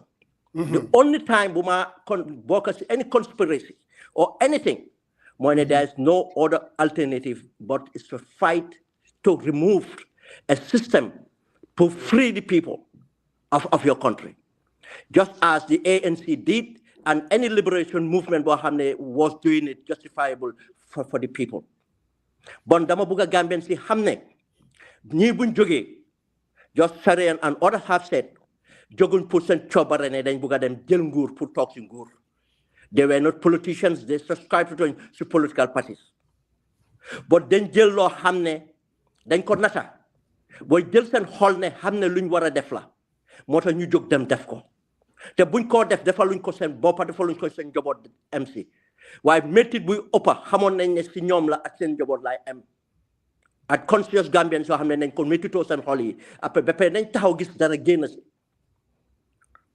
buñ ko defal Gambia lañ ko defal réewi Gambia lañ ko defal ndig ba bés boobu ñu jóg ñëpp xam nañ ne amutoon anything loo xam ne nit mun na koo def constitutionally ba génnee lu nekk si lu nekk si réew mi ñëpp xam nañ ko benn élection du doon mun a génnee te naa ñëw foofu benn élection du doon mun a génnee dictatorship amul benn fu élection génnee dictatorship lan a tax ma wax loolu fan lañ mujjee wuñ di oo ndimbal ba tey 7 years to 8 years ñu ngi am économique suñu di réew mi ndax loolu rek doyut firnde ne dëgg nekkutoon si dëgg bi bon yow soo winoon élection naka ngaa mën a winee élection naka ngaa mën a génnee kooku su nekkoon ne su nekkoon ne démocratie dafa am foofu duñ xalaat loolu yëpp su démocratie amoon foofu ñi duñ ko def nga bàyyi sa comfort zone bàyyi sa everything sacrifice everything else nga dem si loo xam ne is unpredictable at loo munti calculate as a soldier xam nga ne am na certain things are unpredictable nga sacrifice sa boppa dem def ko bon gàcce ngaalaama si ñoom ak seen njaboot yu bàyyi gannaaw di leen ñaanal yàlla yaakaar buñ am àjjana buñ tëdda yal na leen fa yàlla bàyyi yaakaar buñ am yal na ko yàlla def seen njaboot musal seen njaboot si seytaane yar ndaw seen doom yi seen jikko yi ëpp seen jikko kilifa yi waaye Musa another point mooy ne now wone ne 30th December la fa start a catalyst to change dëgg la duñ suufel kenn koo xam ne def nga ite suufeluñ politician si suufeluñ bu kenn waaye tey la fa nekk 30th December la ñoo wax te lu ma wax mooy firnde yoo xam ne dama koo joxe nit ñi gis ko ñun suñ maas yi yaaga nañ di calculer yaaga nañ di seet yaaga nañ di gestu waaye amuñ woon di evidence bu ñoo mën a téye ne lii dëgg la until buñ gisee ne attaque bi am na and ñu xam nañ that guddi lu fa xew ak after that guddi la na xew su Gambian si fàtte la ko after that attack la Yaya Jammeh dem génne almost all the political prisoners Malto, isn't it? No, it's true. In fact, it put into motion a lot. Many people were released from prison. Yes. So many people. Everybody. Yes. Yes. In fact, we were putting a list out there on Facebook, and they will take that list and then they will use it to release the prisoners. So he's right about that. Wow. Okay. Now, thank you, Banka, for confirming. Legi lola Gambian si wara bahel. Look, def lolo yeah, Ben, go ahead. Ben, go ahead. Lola, you know that's thank you very much for the reminder. Look, def lolo Yaya Jammeh do dara because of goody gogo. Yaya Jammeh for yek lum fogoton. Yaya Jammeh demon na be fogne lepp lo xamne luñ tenkal la biir Gambia tenk na ko bam taxaw. Foog na ne amut benn doomi réewi Gambia buy mun a jóg taxaw fu mu amee taxaw ko foog na ne moo politicien see kaay jàkkaarloo te bu boobaa mu jël di mécanisme bu mu am nekku ne fa ëpp politicien yi fit ëpp leen dara waaye lan la amoo woon mooy di instrument of power bu mu amee rawatina si armed forces bi ak security service bi ak si judiciaire bi di ko teg suñ kaw waaye mu gis loo xam ne daf ko yéemu ne ñii lana tax ñu def lii at naka lañ ko defee te Yaya Jammeh xam na ne di last minute ne mun naa am sax amoon na bés yoo xam ne sax suñ ko defoon du fa toog tiitaange boobu moo amee Yaya Jammeh xam ne bon ñii anytime munoon nañ ma fay génne Yaya Jammeh tam xamoon na ne bon ñii du ñoom rek bon ñu bari ñu suma gannaaw fii óoluwuñ ma bugguñ ma ba pare amen dañ ñàkk fit rek ñàkk ngor waaye ne kon ñun nañ ma génne soo leen fàtteel ko another evidence bu ma leen na wax mooy ne after that attack si la Yaya Jammeh dem indi naka kii Martin naka la Martin tuddaat naka Martin brigadier Martin mu reinstate brigadier Martin reinstate kii naka Bassett mu kind of a change because of feel na ne mun na fa am loyalty again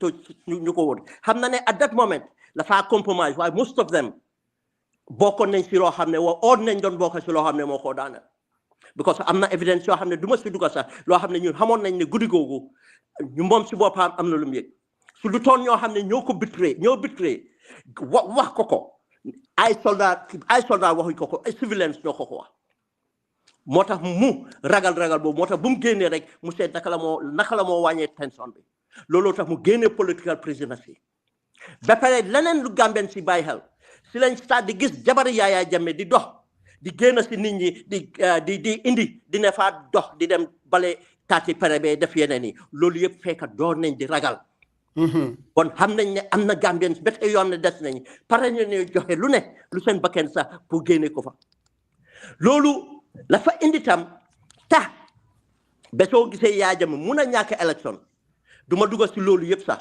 waaye naa won ne rek lépp loo xam ne moo tax APRC bureau bi ñu mun koo taal génne in circulation of 300,000 voter cards yoo xam ne evidence bi Yaya Jammeh si boppam daf ko def si pétition to the Supreme Court di laajte 300,000 voter cards te su 3,000 voter cards yooyu présentoon amen naka la tudda nekkoon tey Adama Barrow du photo ndik lu tax loo opération boobu mun a am ñu nekk si 38 December bokk nañ am nañ si loxo one way or the other jàppale ay ndaw si biir armed force bi foofu mun a def opération boobu ñu mun a dem elections boobu tey moom lañ gis ne dañ dem extra mile pour even need international support pour Yaya Jammeh mun a dem bon kana mënut a justify di December 30 bon yow leneen nga bugg a def waaye du parewuloo wax dëgg lii dafa nekk lesson boo xam ne dañ si war a jàng. Thank you very much, Ben. dañ ci war a jàng te lan la ñoo jàng mooy ne achievement buñ ci am waaye itam dañ war a xam ne legacy of 30th December warut fa am ñu ko commemorate every other year or whatever it is war nañoo taxawal institutions tey boo xam ne moom la ñoo xoolee 30th December government bi war nañoo toog or politicians recognize this efforts te lii jàngit la in history amul benn réew boo xam ne dem na to liberation struggle after celebration, so respect to law or recognize law, those people that fought, that give their sweat and blood, to put that for. Put patch or regular politicians, lolo in the change, yep, am lolo in the change. Contribute name. Why you am contribute. Musa Lula going to think a lot. No, Ben, sawah rafetna.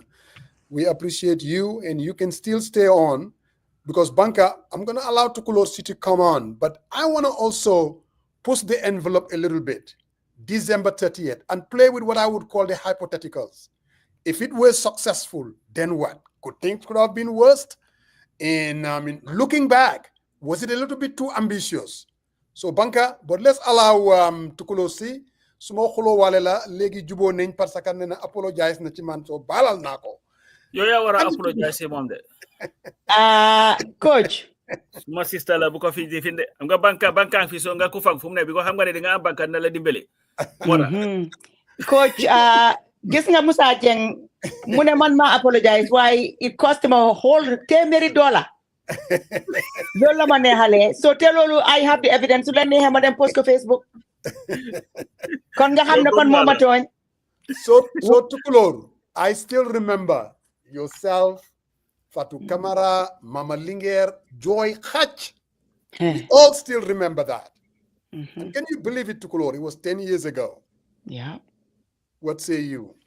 Musa, something a lot of you don't know. Mooy ne Siga Jaañ xam nga léegi-léegi di nga am gis nga yow yaag banka ni ngeen mel. Siga Jaañ ak suma cousin Mambuna Bojang noonu lañ meloon. Suñ benn cousin sax Abdou Jalan taawam bi Siga Jaañ ni la ko tuddee. Ndeysaan. Siga moo tax suñ family xam Njaga, but the funny thing is Njaga became closer to the and Siga xejalut ñun suñ family lu am Kentucky Siga moo di used to head it waaye Njaga ñëw hijack ko si loxoom. Njaga inserted himself in the family in a way boo xam ne was not even funny. Jabari Abdou Jalan Bini, she was actually pregnant with their firstborn. Njaga, I cannot remember it because it's a fog now, because she was crying so hard when she was explaining. Munama Awa, Njaga called me and I went to his house and he gave me a hug. I didn't know that was the last he was saying goodbye. Yes, sir. because mom dafa Njaga daf ko bëggoon a buga, so Njaga wanted to give her a hug. And then she went home not knowing that Mungo don't hug because Mungenam Gambia. Because Njaga didn't tell anybody where he was going. So then I guess that new year, man, so man every single year. I actually get really, really angry and really, really sad. Ne, D30, that day, Gambians affair social media. They don't do it. Man, I personally would go every single year. Madef suma post Madafaron, ma post ko to remind people. But you don't see anything about D30 from Gambians. So this is why when I saw the program, this is something Law Hamne needs to happen every single year. Every single year. We owe it to these people. If you guys remember, Jamme Bim Deme TV. So holy Jamme Sadina Hamne Kide rattle his cage. That was the first time when Yaya is a coward. That's the day I knew Yaya was a coward. Because you could see he was pretty shaken. Bim don't money fatally. Money saw this guy rattle his cage. Something, yes, we were all very sad, and we are all still very sad for the loss. But one thing that we need to look at, more in every single victim's family, because man, everybody knows how close I am to descendants. No matter how painful it is, they see their family members as heroes. They lost their lives fighting to free Gambia. Their families see them as heroes. We should see them as heroes. Gambians, we invoke their names in everything we say. Danga talk, Ngadega Gambians, Solo Sandeng. They don't even know how Solo Sandeng's family is living. Njaga Jan Domambi. Nyom Sika, they're taking care of him. But do you hear Gambians talk about Njaga Jan's son? No.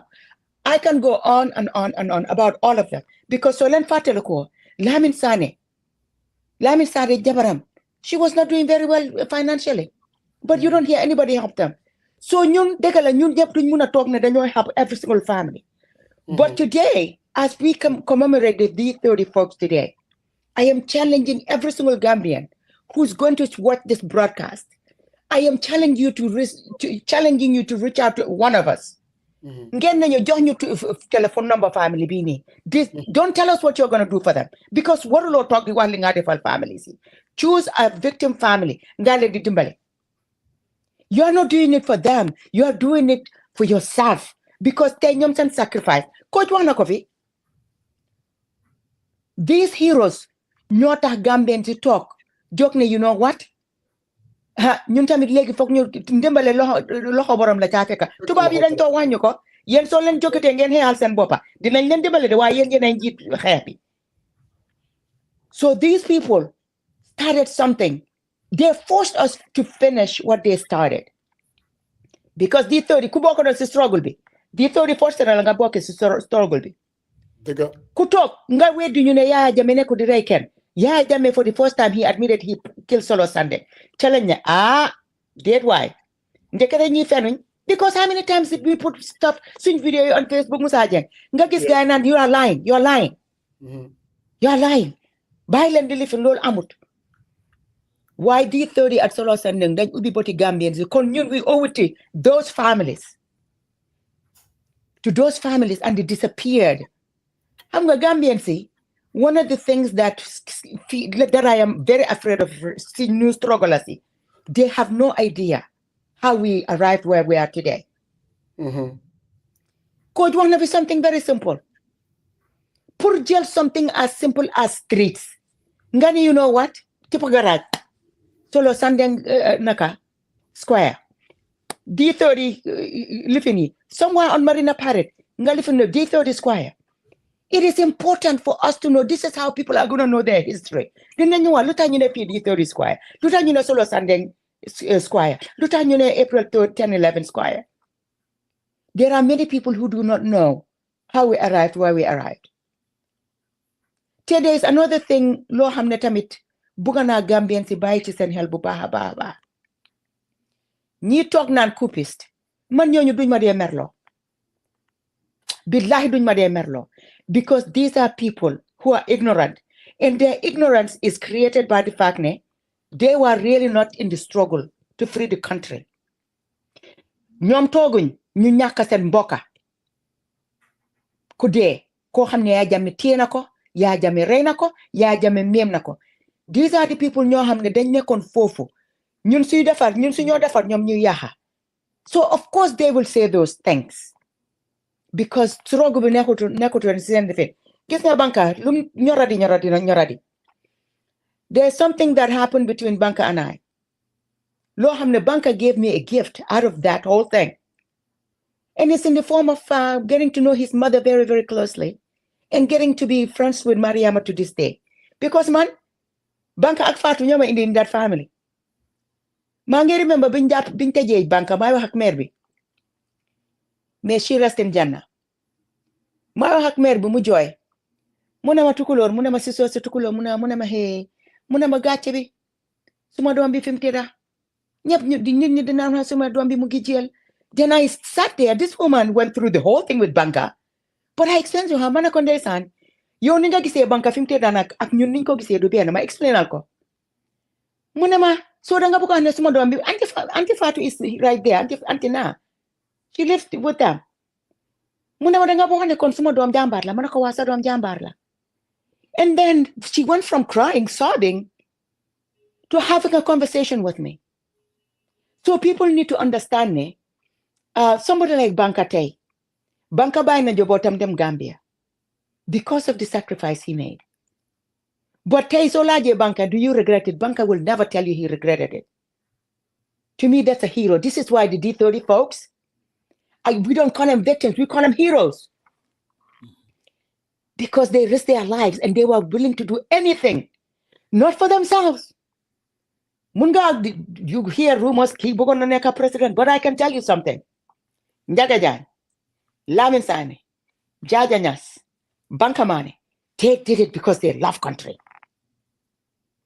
Gambia moo leen ñor. ñi ci dee seen families yi, they will forever miss them. All of us will forever miss them. But one thing they will not tell you, mooy ne they are mad at their family members for the sacrifice they made. Because man, when Solo died, Fatmata Nema, Auntie Awa Munema, you know that morning, when he was going, he emptied his pockets and gave it to me, gave me the money. Ne ya jame daf mo ne suma fijape, beyond daf mare. So suma nyote halis bangi. Mune, that's after they did Fajr prayer. So that man went out that day knowing ne, he may not come home. He left a very young man. Nyaling was only 3 years old. Why Tay so ahead Solo Sanding? They see him as a hero and they do not regret him going out that day. So let's put all of these Jame victims, let's put them in the same box as heroes. But then at the same time, we call them heroes. Let's also show their families that they're truly heroes. Some of these families may not need us because why can you imagine if somebody sends Sigajan something, money? Nako, you know what? Christmas past and I knew Yangini, General Dominjaka Linga Yonekoko. Siga called that boy, Nako, you know what? Your auntie or your uncle so and so did this in honor of your dad. Then that kid is going to say, huh? Really? Because that boy, he was a little bit older when his dad died. So man liman lendinya, nyun Gambian si pick a family. You cannot do it for all of them. Pick one family. Ngalen di debilite so koy def da ngay up because ñun Gambian bi kuñ defal rek ñu dem yan ni man dama de defal diw sangam family bi li. No. You do it discreetly because you owe it to them. It's not a sarah solan ko dehe. You are contributing towards a sacrifice that their families made. There's a guy in Gunjur, and I know that is not related to this, Bunama Jata. He was an environmentalist. He was very active in everything. Mangewa Ahmad Manjang, manako kis nga Bunama, wa Gunjur failing family. Ñun Gambia, I think when it comes to our heroes, nit ki dina def their blood and sweat for Gambia, why su demee rek ñu faate ko. D30 heroes is Solo Sandeng's family. Buñ leen faale, buñ leen faate. We need to do all we can to show those families ne. Some loved ones are not here, but we appreciate that sacrifice, and we are doing this for ourselves to show our appreciation, not because dan len yerem. So nangen mabalal, I spoke for too long, But my message today, I wanted to focus on what can we do for these families? Because these families are suffering in silence and nobody knows. Because Soko said, "Lo victim see, do they get new joke fan? Te, yeah, Solo Sunday. When we were doing his state funeral, that was closure for the Sandeng family. Fatmata luko genade get bopa amul, but you know what she did? Munema Antiawa. Lee is not a UTP affair. This is a family affair, and the president, Manako, of course, he should be invited. So they went their way to invite this man. He didn't even say he wasn't gonna come. That day you talk President Barroso, because when he didn't say anything, we're like, he's gonna show up. So you should have seen how embarrassed I was in that Solo Standing Foundation group. Mananen is okay. He didn't go. Why you what definitely? That's enough. But in my heart, I was like, damn you, President Barrow, for not showing up. He could even freaking walk over to that place. You were disappointed. I was heartbroken, Musa, because Solo Standing's children were heartbroken. And I didn't know how to explain this to them. Barrow does not even mention victims. You will never hear Barrow say D30, ever. Because he is in bed with APRC. So at the end of the day, these people matter to us. We need to make them matter. We cannot depend on Adam Barrow or any government to make these people matter. So we, as Gambians, let us make him matter. Thank you. Thank you very much, Tukulo. So Rafedna. Pasamba, I see something that Mari posted, and that really what kind of the question that I kept asking. That's where I wanted to go, because for me, I mean, it's like there's somebody else who talked about it. You go to the memorial, I think it was Sarian, at the prayer service, few Gambians. In other words, Gambians, we don't even care. We have forgotten about these people. And this whole thing, this whole D30 was about rescuing us.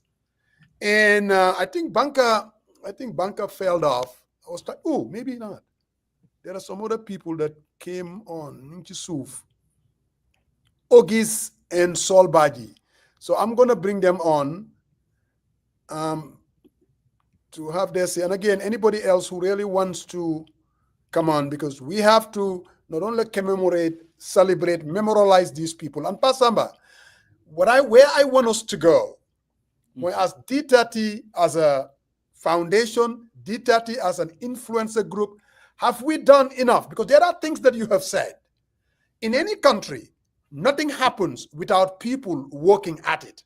When you talk about naming these heroes, whether it's the Jimpex to April 10 and 11, or the Squire after Solo Sending, moving forward, do you think maybe there is something that we need to do, up the ante, to whether you call it solicit or approach or influence, even at the National Assembly level, to make sure that some of these things can actually happen? We're gonna get to that. Brother Ogis. Yes, sir. Yes, sir. Bro, it's been a minute. It's been a minute. How you been? Man, you're fine.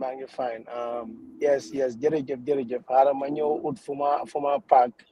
But it's hard to come after Tukulor C. I do not know her, but I have heard her speak in this show for many years. And after being Visalo Sending. First of all, I would like to say, yeah, she is my hero too, because Bumuhe Visalo Sending. I will have to admit,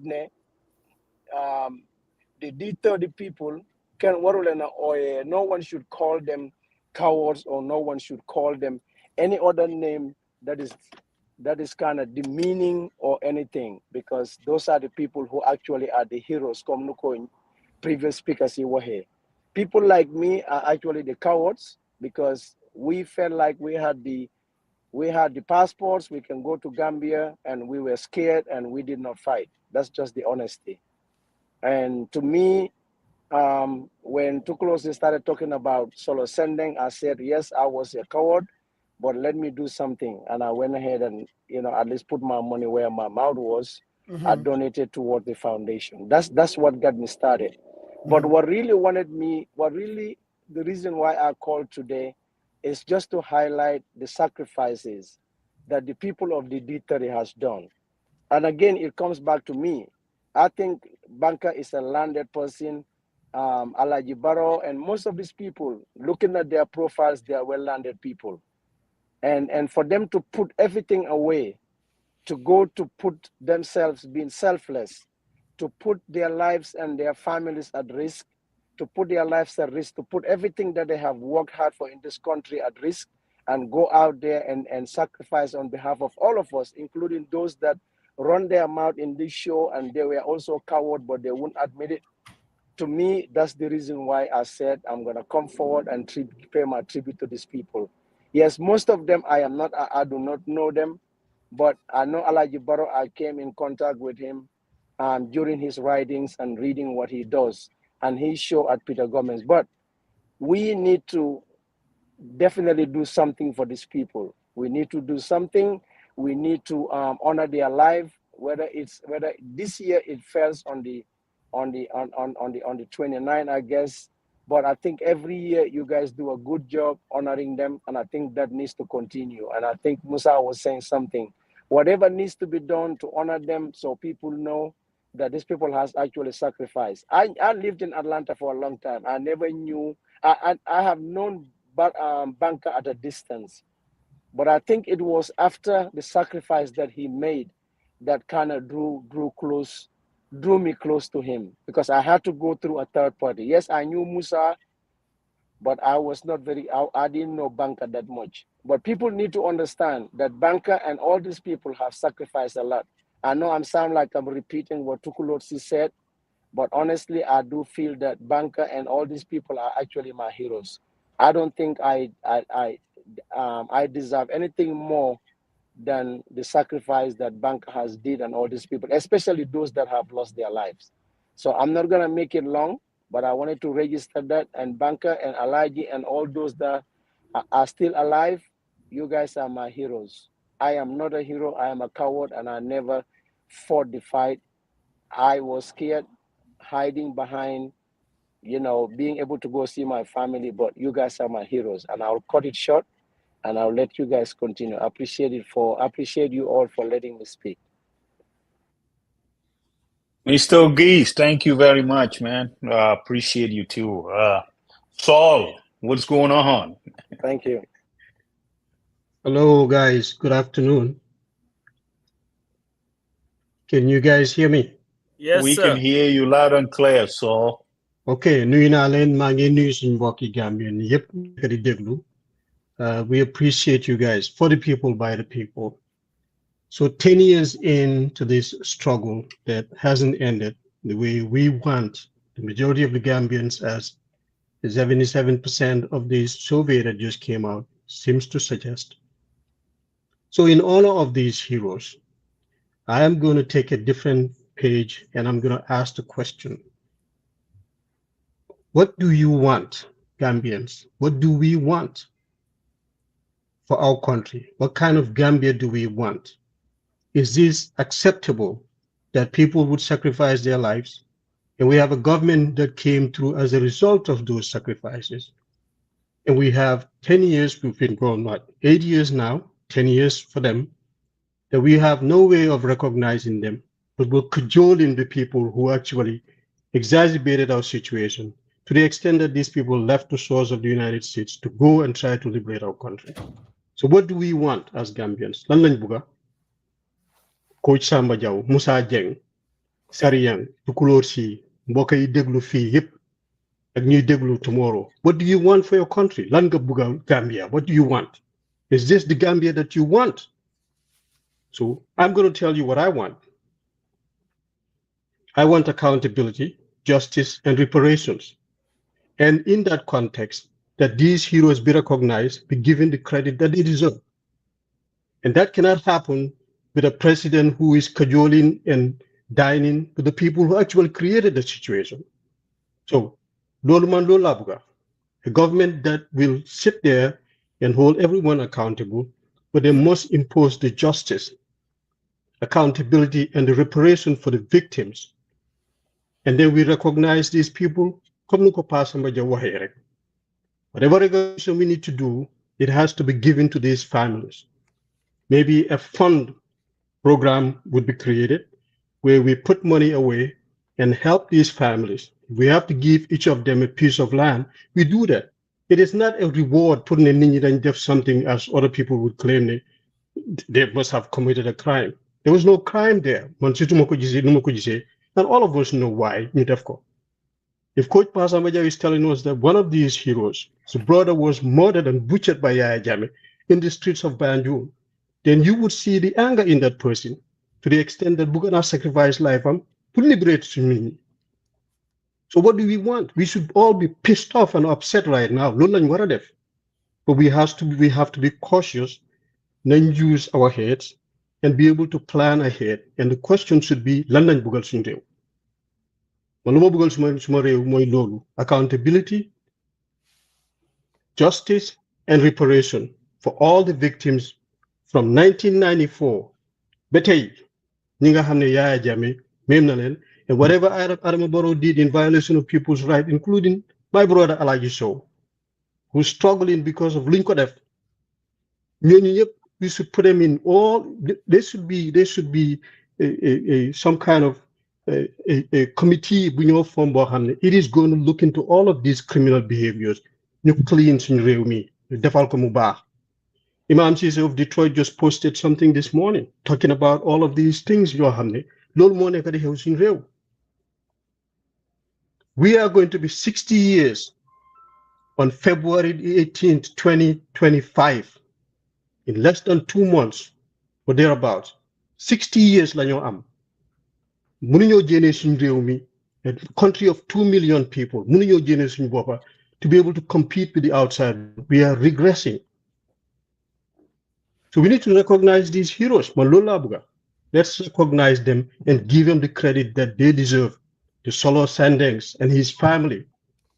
So my wife live with emotion because I have lived a little bit of something similar. When I was a little baby, I'd never known my dad. So it's painful for everybody, especially these young people who are growing up, knowing that your parents and them sacrifice and families. Sacrifice and Baba Gambia, put you in the realm. By Remu Neku the bar, let's tell us, Nenguante Dega Musa, and Wante Dega. 10 years you get talk for this trouble. So I'm your hand, the new neck, the new honey. Those were criminals. And those are the people who are dining with Adama Barrow. You have Kenaki, Speaker of the House, Deputy Speaker of the House. You have all of these people who are running our institutions. Many of them have their hands are with blood on their hands. We need to sit here and celebrate and you what I consider as people who would be running our government. We have smart, brilliant people sitting right there in this platform. They will be able to do tenfold better than what Yaya Jammeh and Adama Barrow is doing. And on Friday, when I heard talk about the fact that the Yaya Jammeh don't shout out, I mean, Musa, definitely I'm a big problem. So our issue is let's have a complete overhaul or a complete reconstruct. That should be our focus. Because us Gambians here in the diaspora, when you vote, by 1997 constitution, we don't know that right. Pasamba Jawa and others are going to court fighting this issue. And we seem to believe that we have systems that are working. If the courts have ruled in our favor, we should have been participating in elections. Adama Barrow, at a minimum, then you buy the new work we need to pay $20. Or pay visa. The constitution the right as a dual citizen as much as anybody else in that country. Then why are we having this segregation? Because that's what it is.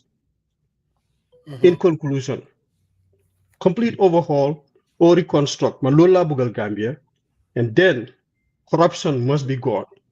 We need to invest in education, Musa. We need to invest in education. So what is going to happen in that country is going to be confidence. There will be hope, and we will have peace. Thank you very much, Solbaji. As usual, at least you didn't chohunyuroma a little bit, but Terela, and thank you for always out there, in being with us here on this platform. Pasamba, listening to Sol Baji, mune total overhaul, reconstruct, deconstruct. But at the end of the day, there was something that I said. There was obviously a D30 foundation of some sort. And maybe that needs to be revisited. Maybe there are things that haven't happened. Government only operates when people demand. The demand can happen in different aspects. Looking at our situation, this political situation that we are in, ñun ñëpp xam nañ ne the country is not memorializing D30 or solo sending or Data Haidara, you name it. There was a lot of talk at the beginning. Maybe there is going to be a big memorial for all these people that were killed during the 22 years of tyranny. But it didn't go anywhere. Whether anyone is out there working for that, I don't know. Some of our people that were in the struggle, they're on the other side. They are now the government. There are people like Pasamba, Sariyang, myself that are outside of government, but we have our platforms and things of that nature. What do you think that maybe needs to be done to right these wrongs, to make sure that these people, because in the next, I can guarantee you, in the next 50 years, these people can be easily forgotten, very easily. How can that be changed? Does it take maybe a change of government, bringing a much more progressive government that is much more sympathetic to where this journey actually came from? Is that what it's going to take? Or is there a need to really engage the reality of our situation, the government of the day, lobby the National Assembly, and say, these are some of the things that we believe that needs to be done based on their contribution to our liberation? Pap Samba. Musa, you've raised a very fundamental question. And the thing, Moine, we are not a people, definitely, who care about history and people who contributed to our history. The most uncontroversial person to be recognized in that country would be Birin Jai. Since 2011.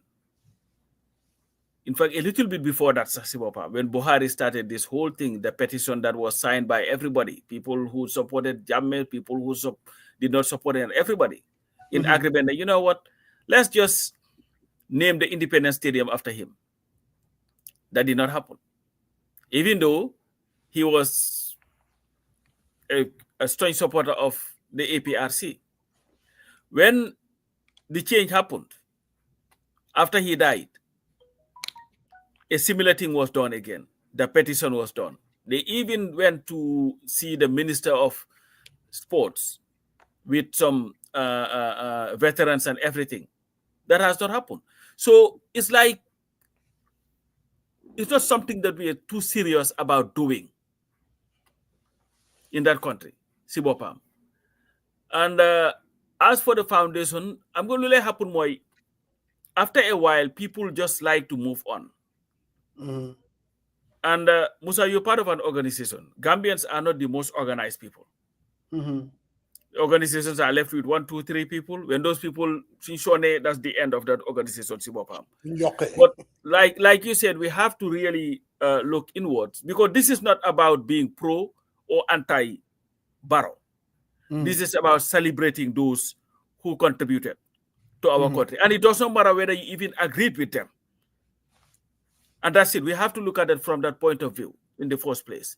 And I believe that it is absolutely important that this government and any other subsequent government to understand that unless we start celebrating, because look at it, President Barrow one day would be a former president.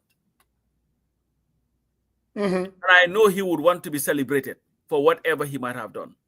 Absolutely. For a highway to be named after him or whatever. The difference between Nyun country, especially Gambia, and let's say Nyun, where we live from Nekani, the most controversial person in America was Malcolm X. Tell me a state that you will go that does not have a Malcolm X Avenue or Malcolm X Street. They do. They do. Yeah. All right. Dr. King, all over the place. When you go to Atlanta today, Abernathy, Ralph Abernathy. Yeah, Ralph Abernathy. A whole of them, sir. You know, Andrew all Young, the people that were in the civil rights struggle. Andrew Young.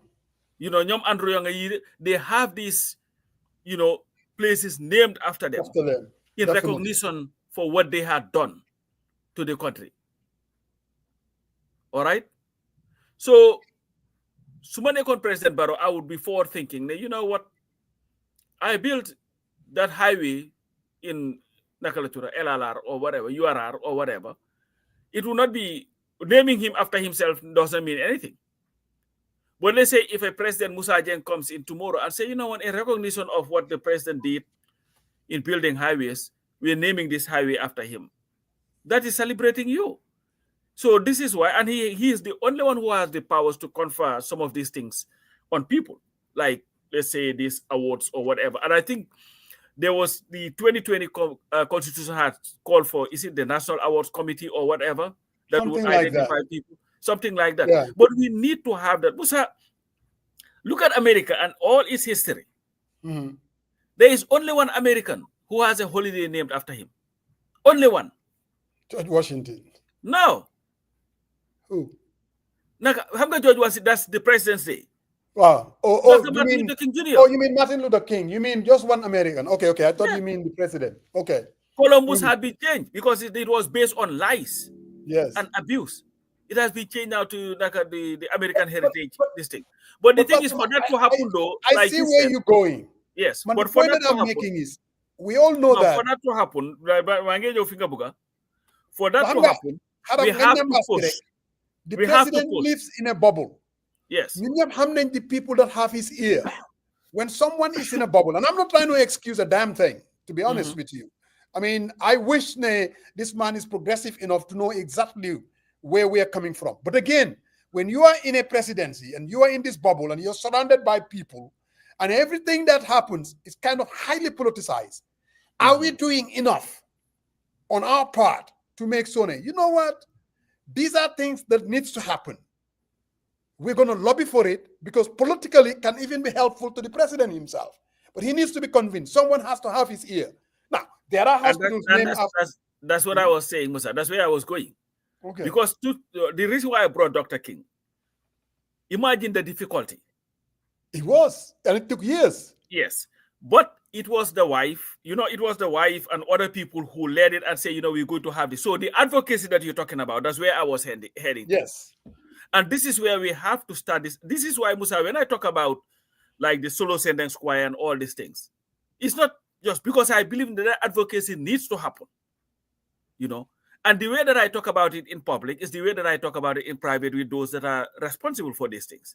But we have to push some more to make sure the people who did for country, and Musa, this is a perfect opportunity for Gambia. Look at the new developments in the Greater Banjul area. What do you think it is so difficult to say, you know what, we're going to name a street after Usainu Dabo Street or Way or Solo Sending Way or Jagajan Way or whatever? Most of these people have where they came from. It's very easy to do that. It's very easy. Yeah, it's not difficult to do, especially in the absence of street names in the Sierra Kunda and Greater this thing. But it would go there. So we have enough places to name people after people who did for country, and that's all we ask. It should not be that difficult, and I believe that it is something that we ought to do, so that we'll be able to at least celebrate people. Let's do it, because there are a lot of people who did so well for country, and those people need to be celebrated. But they have to also deserve it. I just can be careful because of FJ, Fatuma, what's his name? Fabakari Tombong Jata and all those people. What is important, Moy, we have to celebrate people who did for country. And this notion, when you talk about my boy Fati, the only change that needs to happen is the change of attitude. Well, change of attitude should not be only to Maya Gambians. It should also come from those that lead our countries. Maybe if their attitude is towards what is in the greater good of everybody, then it starts. That's it. So this attitudinal problem is not only unique to those that are led. Our leaders too need to change their attitude. And Musa, the way that we run our country from independence to date shows you the need for a total attitudinal shift. What is happening in Senegal now? I see everybody going all gung-ho on Senegal thing and all these things. When this government came and said, you know what, we're going to change the attitude of even how the government operates. So that's it. Barrow is not a saint. He is far from it. Okay? And Gambia is not working the way that we wanted it to work. And I don't think there is anybody who is honest, including the president himself, who can tell you that Gambians are living the best life that they can live. They are enormous challenges. And maybe the best attitude that we can change is also be able to speak facts when we see them. And rather than trying to just sugarcoat it or try to mask it and excuse it away. But again, to come to the greater issue that we are talking about here, we need to do a greater job of at least honoring those who did so well for country. And I think if you do that, it will be beneficial to all. And I think even this song naming, because I remember Talib Bensouda answering a question, because there was all these, I mean, how come KMC, you cannot take it upon yourself to make some of these? And my understanding is, this is not something even municipalities can just do, that they don't have the powers to do that, unless I'm wrong. That some of these things, for them to be able to do it, I mean, they are operating within the Ministry of Lands, and there is a process. And then this is where I think changing a new constitution, changing laws, I mean, making sure that some of these municipalities, local governments, they have some of these powers to do it. It makes life much easier. But if everything, for instance, is in the hands of one person, and that person lives in this bubble, like Tukulorsi is saying, that people around Barrow are the ones who would even refuse some of these activists to kind of meet and sit with him. Because looking at Barrow, just Barrow, and again, I know when I say some of these things, I'll get trouble with the Saul Badges of this world. I mean, it's someone that one can really communicate with and say, look, this is what we think is going wrong if the opportunity arises. Is he a politician? Yes. Does he exploit political expediency? A whole lot. We've all seen it here. But at the same time, too, for some of these things to happen, like you said, there has to be the advocacy. You're talking about Martin Luther King holiday. Oh my God. It took forever. Ronald Reagan wouldn't touch it with a 100-foot pole. Yep. I mean, so it was around for a long time. I mean, actually, states after state, there were some states that actually would celebrate Martin Luther King. Some other states don't. Yep. So it took a while before it even became a federal public holiday and people get paid for it. It takes a while. Yeah, but anyway, Musa, to just come back to the point, to me, I am going to be forever grateful to the Atari for everything that they did and what they stood for. Because if Gambia was democratic, Sibopam, if, let's say, from this current situation, if anybody were to take up arms and you're going after Barrow, I will not support it. Yeah. I can say that right now, I will not support such a thing. Because I believe also, to your defense, that was never, even during the time of Jammeh, taking up arms against the government was not something that you would celebrate or even be part of. No, really? But Lumarek, just to these people. I hear you. Yeah, to these people who gave up everything. Usa, the situation in the Gambia was so dire that something had to happen. Something had to happen. Bigger. Here is a criminal who came and took over power from a government that was democratically elected, a government that I was opposed to. But I did not see any justification for Jammeh coming to power. He came to power, he lied to the Gambian people. He killed Gambians. He jailed Gambians. It's like every year that Jammeh became a president, the more dangerous he was to Gambians. And every opportunity that was made to have a democratic change of government was met with the most vicious response from Jammeh. our politicians were embarrassed by this government. They were abused by this government. They were jailed by this government. They died because of what happened to them. We all remember Femi Peters. Femi's only crime was holding a rally. They asking for a permit, UDP holding a rally. I still remember. He was actually the only reason why he went to jail. It was his signature on the application form. Yes. That's it. So they just threw him in jail for 3 years. Wajuara. Because Wajuara had the audacity to talk, new arrest, put in jail. Usenu Daboni, new arrest, put in jail. Halifa Salani, new arrest, put in jail. Journalists, jail. Soldiers, jail, killed. So every sector, unless you are calling Yaya Jammeh the greatest man since sliced bread, you are going to jail. Or even if you did that, he would wake up one day and put you in jail. Ask the Jogobas of the world and all these people. They all went to jail. Can you believe so that? Everybody go to jail. He called the jail his hotel. Yes. My 5-star hotel. So it was easy for him to just throw you in jail. You cannot talk. You cannot write. You even report a story. You arrest you put jail. You even go to a website to see what is going on. Panderi's website. You arrest take you to jail. Exactly. You go to the polls. You are a Mandinka.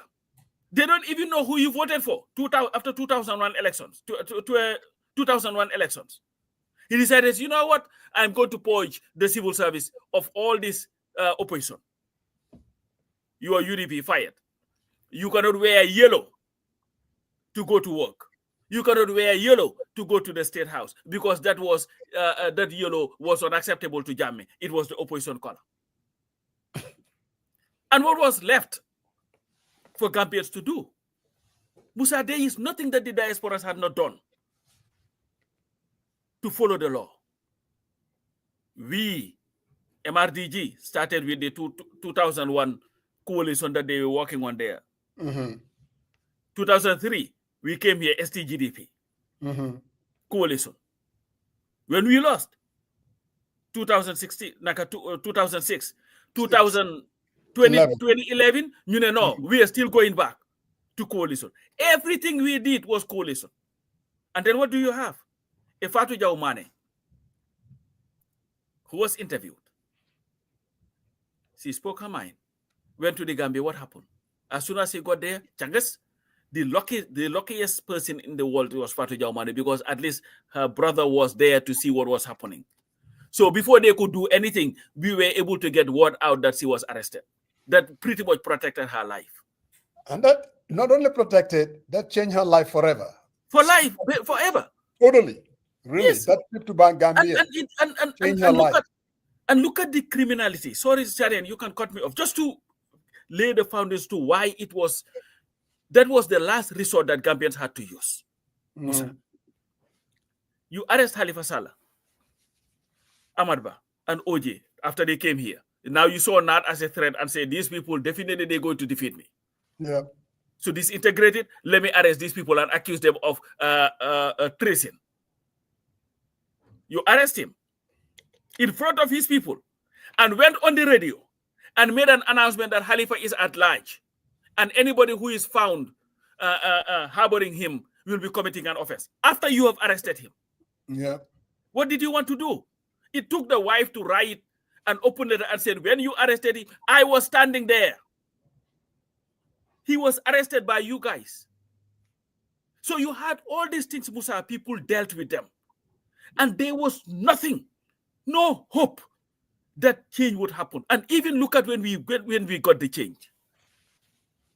We defeated this guy at the polls in an election that was organized by an IEC that he appointed. On laws that he enacted, his parliament. On the 9th of December, he said, I'm rejecting the laws, the elections. I am just going to annul the elections and call new ones and appoint new members. It had to take military people, military jets flying over the Gambia, ready to pounce for Jammeh to leave. Jammeh would have never left the Gambia if it weren't for this thing. without the threat of arms. But to the D30 people, thank you for all you do, and we'll continue to celebrate you for being patriotic. Before the soldier from Vancouver comes in, my partners, they're telling me, Musa, lu xew tey man nag dama bëgg dem New York dégg naa ma gis ceeb bi. Like I'm getting a little bit hungry.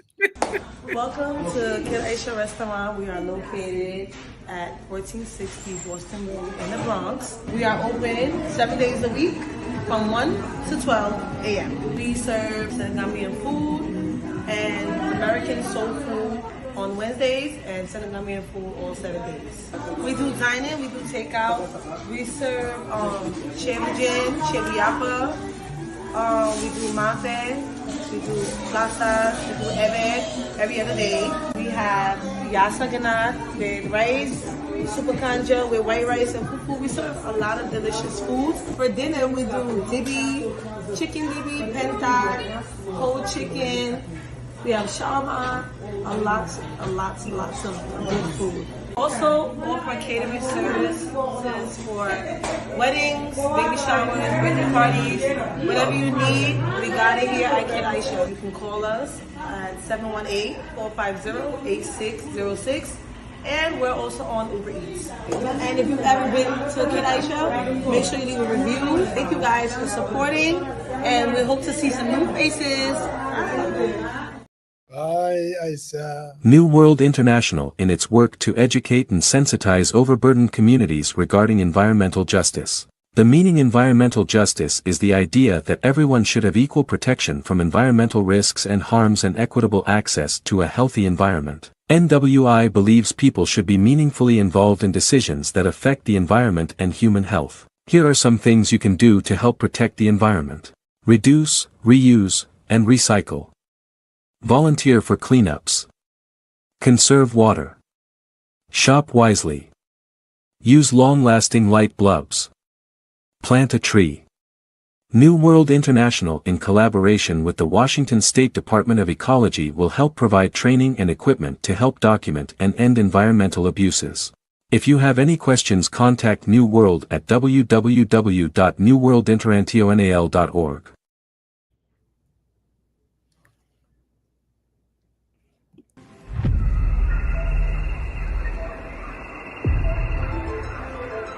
Welcome to the Gambia, a country with a rich tradition in tourism and a beacon for investors. Experience a nation committed to progress, a home where nature's beauty is matched by the warmth of its people. A nation that is fast-growing and developing, thriving for togetherness. At the heart of this development is the Global Properties, the Gambia's premier real estate developer. Introducing you to our latest property being developed, the Lakeview, an epitome of luxury and comfort. Whether you are looking for a residence or investment property, Lakeview is the ultimate option. The Gambia is not just a place to live, it's a place to thrive. Welcome home. Hi everyone! I'm Alima from the Gambia, a small but amazing country in Africa. We have such a cool history here, with ancient empires and explorers from faraway places. And guess what? My new daycare is opening soon to teach you all about it and more. It's called the Afro-British Self-Paced Learning and Child Development Centre. It's going to be an amazing place where we can explore, discover and grow at our own pace. Keep an eye out for more news about ABS. It's coming soon and it's going to be awesome. Yeah, Brother Marong. So I guess we're just gonna go with closing statements. It's almost 3:39. Yeah. So Ben, I think Ben wants to have like a few minutes. I think he's still absolutely. Yeah. Brother Ben. Yeah, Musa. Yeah. Yeah, I just wanted to contribute on that question you posed to Coach. Mm-hmm. Change is leadership-led. Change can happen without that leadership-led, but we don't desire that change because that would be a chaotic change. Why am I saying this is, how are we going to achieve these objectives would be through leadership. And when I'm talking about this leadership, I'm not pointing to Adam Barrow alone. Mostly, in fact, I am pointing to progressive Gambians, Gambians who are supposed to be called elites. Probably some people would not want to, or the privileged Gambians for that matter. I mean, what have happened in the Gambia since independence is this. In every society, I believe it's a minority that influences the majority, just as we have seen recently in America. Few billionaires have come around and managed to, put a president they want. Now, in the course of the Gambia, from independence, what have we said? The most critical voices have been silenced, from the trade unions to the VOOs and all those, small, progressive or radical movements around the seat of power got eliminated. And what do we have? We had the 1981, and then the same thing continue. We end up having 1994. If the Gambian intelligentsia have always been proactive in not only saying that I am doing my job, I'm paying my taxes, but I am doing the extra bit to make sure we live in a better society, I can tell you our politics would have improved. And we would have seen many capable people, taking part in our politics. But it becomes redundant.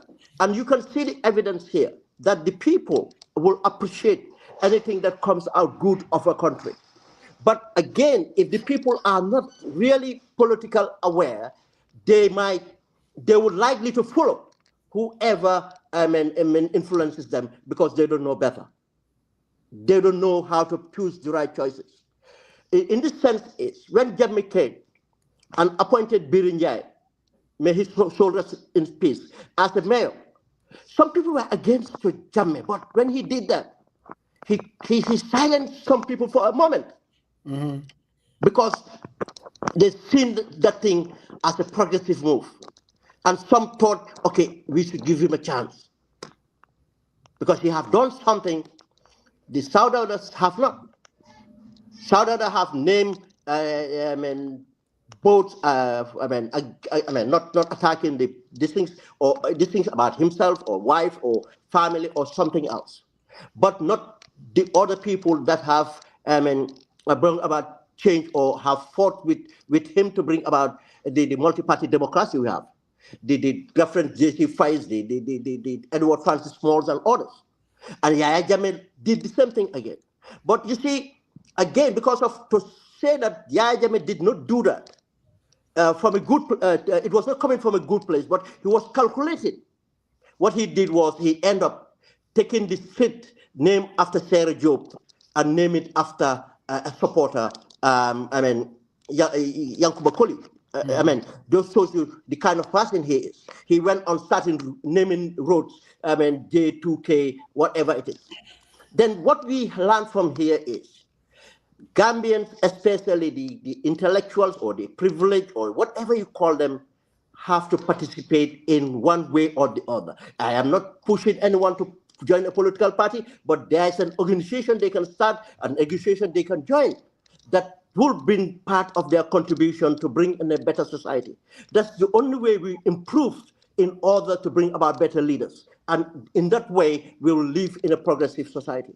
This is something we cannot outsource to few people, or others to keep on doing and thinking that hence I have enough or I can manage with the economic situation, I can manage with this. Look, there's no amount of money that can protect people if a country is not governed right.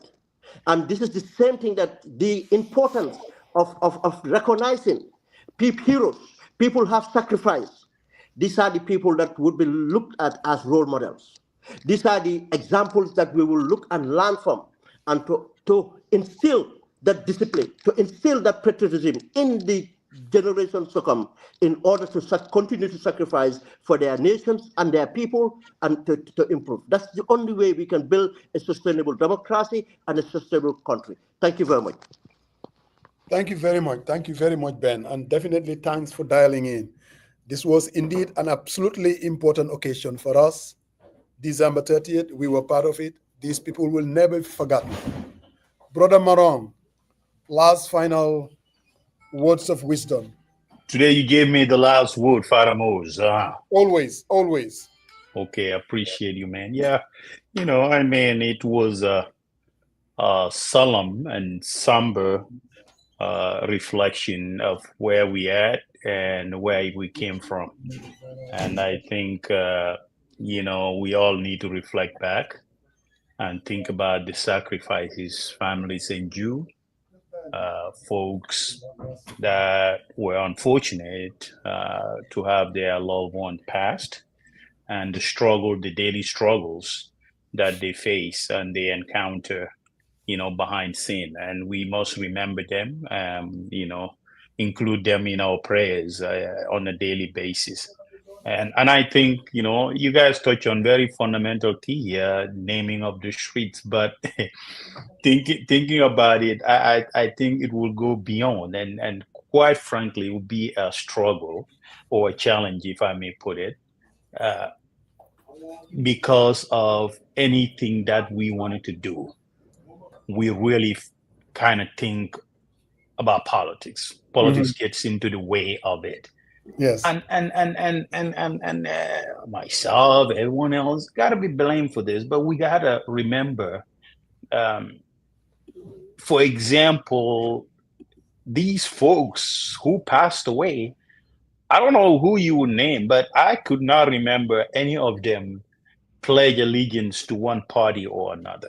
I mean, they were in for because they really felt at that moment that was the right thing to do, and because they see the injustice, the trauma on people's rights. People don't have the voice. They were the voice of the voiceless, and they were very relentless in their pursuit. Now, how do we move forward, right? The injustice, we talk about all these different things. Some are happening, some, still now we're struggling. We're not where we used to be. And I think the politics gets into the way, even though, the family of Solo Sandings, the Njaga Jains, Alaji Barrows and Bankers and everybody else, how do we replicate their efforts? Things that they stood for, things that motivate them to yarn a good Gambia. What is that like? Are we there yet? How do we move forward without too bogged down into the political dynamics of everything? And I think this is something that everyone needs to reflect on, because if you think sometimes you're doing something to gain a political upper hand, I think you're creating a mixed message and it poison. I will borrow Musa Jeng's word here, poison the well, right? So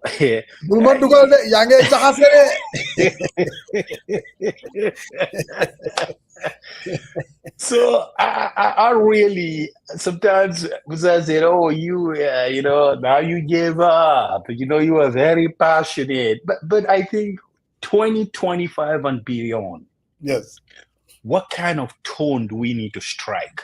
Correct. To ensure that we're not too ingrained into the political bickering and in making sure that one political party wins over another, but strike a middle ground and make sure that the folks that their lives have been impacted. Their lives been impacted. That's why the Alaji Barrows, the Banka Manis, the Jaganjais, the Nyasis and Jais and everyone else would have forced them to abandon their family, and their families are still suffering because of their dream were not realized. How do we contribute? Not sort of the monetary part of it, but morally, and be a voice to where they are struggling in and take that mantle and push it forward. And I think that is very fundamental. And yesterday I had a phone call with them, but I said, I don't see things like that, because the fact, man, they went out there and you asked the question, hypothetically, would this be good or bad? Well, we don't know that. But what do we know that was central to their course was they saw injustice. They saw that their fellow Gambians, their compatriots were in the hands of a tyrant who wants to kill, and maim, and torture fellow citizens. And there was a point they all believed that, oh, elections, he rigged elections over election. And Ben talk about some issues here that I was privy a little bit about, burning down the APRC bureaus, burning down those voters' cards and all that stuff. But those were times and where Jammeh was in Bansang, he passed out because people alleged that he was poisoned and all that. But there was efforts upon efforts that folks who were afar were doing everything to take this man down every way possible, because they kind of went up to a point saying, election was not, there was no way election would take him down. But it started. You got these people went out there, did it. And all of a sudden, you can tell the man was shaking when he was picking that one weapon. I think it was the 240 Bravo machine gun. It was, you cannot, doing a 8 to 9 job, you can't buy this. The American government sponsored them, right? Yeah. So on the pickup truck, he lifted that weapon and was like, you see this? This is American made. You cannot work. This will cost about $30,000, $40,000, $50,000. Yeah, he might be right, But again, you see how they rattle him, and beyond. Of a sudden, Gambians believe that, of a sudden, State House was vulnerable. And then, Musa, you have to give it to them. You're talking about darkness, the most secure place in the heart of State House. You went out there, you approached the sentry, you talked to him, and you use your skills, you knock him down, and you have your vehicle with the weapon that you have at your disposal at that point. You said, you know what? That's it. Let's ram the sentry and ram the gate and run into the State House. That takes courage. It does. It does. So you got to give it to them, and they will be in history books forever and forever. And Modunyai going around and getting arrested in the compound of State House, that's phenomenal. So all these things, we have to keep fighting. And if we go out there, we're thinking more of politics, more of political pasturing. Like, we are in this to win, either way.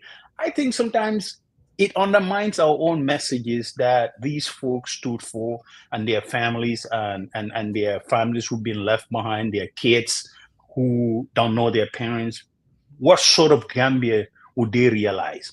Would they at some point, even though they were born here, but their fathers paid the ultimate sacrifice and die in Gambia, would they be able to vote or stand for a position tomorrow in the Gambia whereby they wouldn't be discriminated? I think that is the fundamental key if we listen to these things, and that's why we must fight. We cannot compromise for the sake of compromise. We want a better Gambia. With that, I yield the floor, sir. Yeah, I was going to let you have the last statement, but then Banka is back. So we are going to give Banka, I'm glad he called in, to have the final statement. Banka. Yes, Radimoski. No, I mean, I just wanted to say thank you to you and Pap Samba, Coach Kenya Samba Bisap, and Serian, and Ben and everybody, and Madi Jobati too. He had a program here yesterday, which that was very insightful also with Priscilla at West Coast Radio.